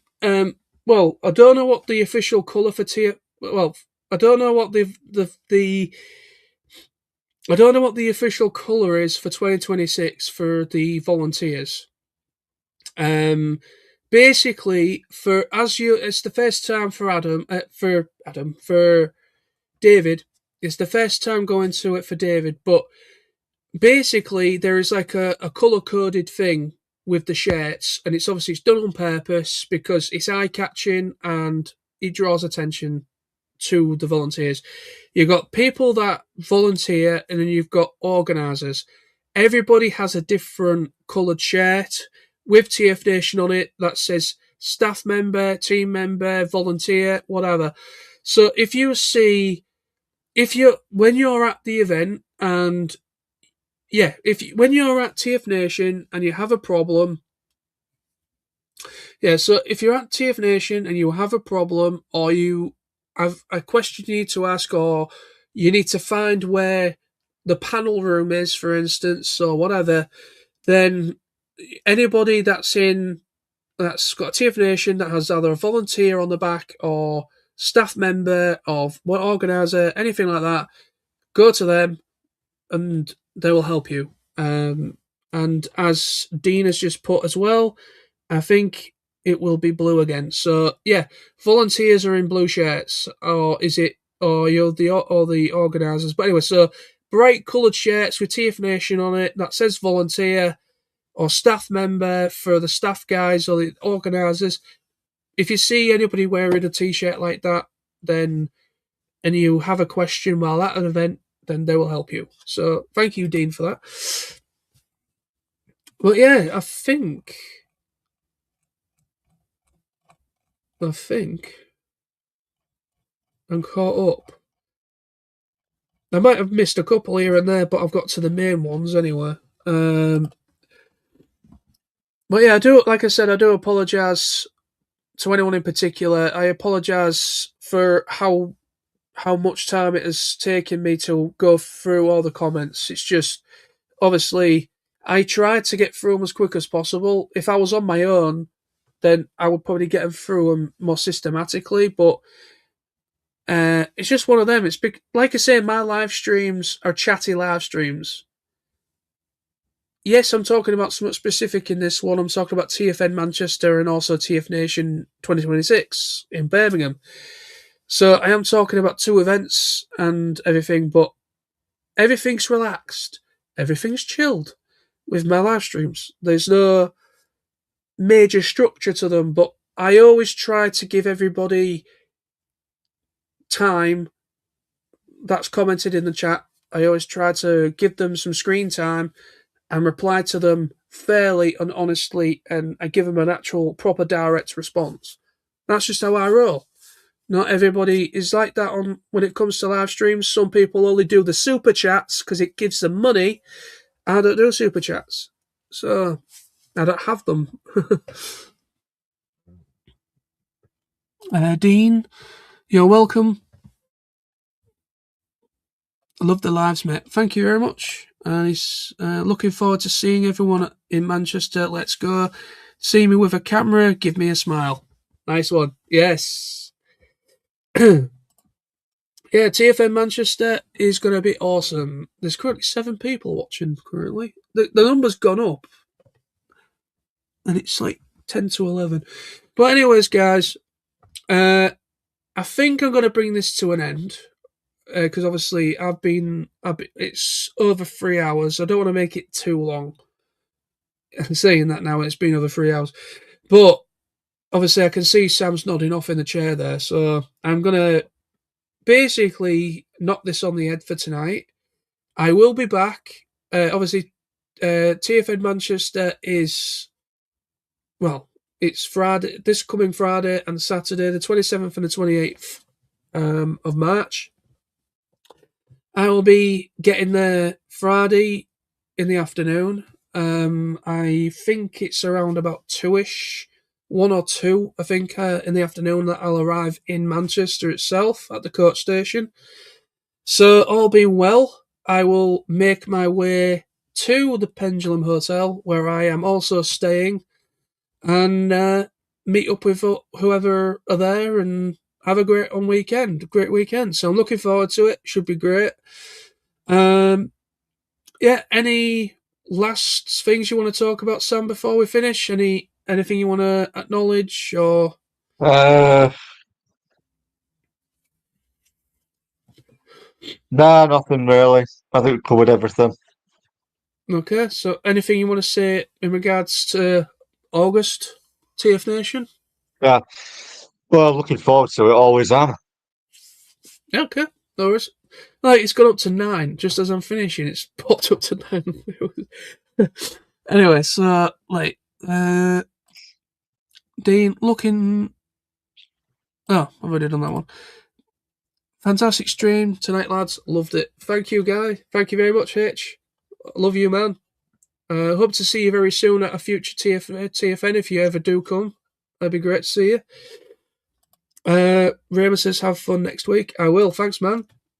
But yeah, that's it. Thank you so much. And again, I have to say a big thank you to David. David Weld Toys 784. Thank you for coming in the chat. Thank you for chatting with people in the chat, like such as Adam in particular, and to me and Sam, asking questions. I feel really happy that you've noticed my live stream, you've come on the live stream, and I've actually been able to sort of try and give you some kind of advice. But like I say, me, Tony, and Adam will be coming together very soon with a live stream with all 3 of us, talking about update stuff, talking about in relation to TFNation Birmingham. So we will be doing more live streams as well. I will be doing more live streams. I'll be back. When I get back from TFN Manchester, I will be doing another live stream, a post live stream. Why not? If not, I'll just do a straight upload video. But I will be doing more live streams, and I will be doing more videos in relation to TFNation as well in due course. But anyway, so thank you. I just want to say very quickly before I do turn off, acknowledge everyone. So again, Adam White, thank you. Silver Moon, Sam, the real Sam. Raymond, Mr. Raymond T, Gareth.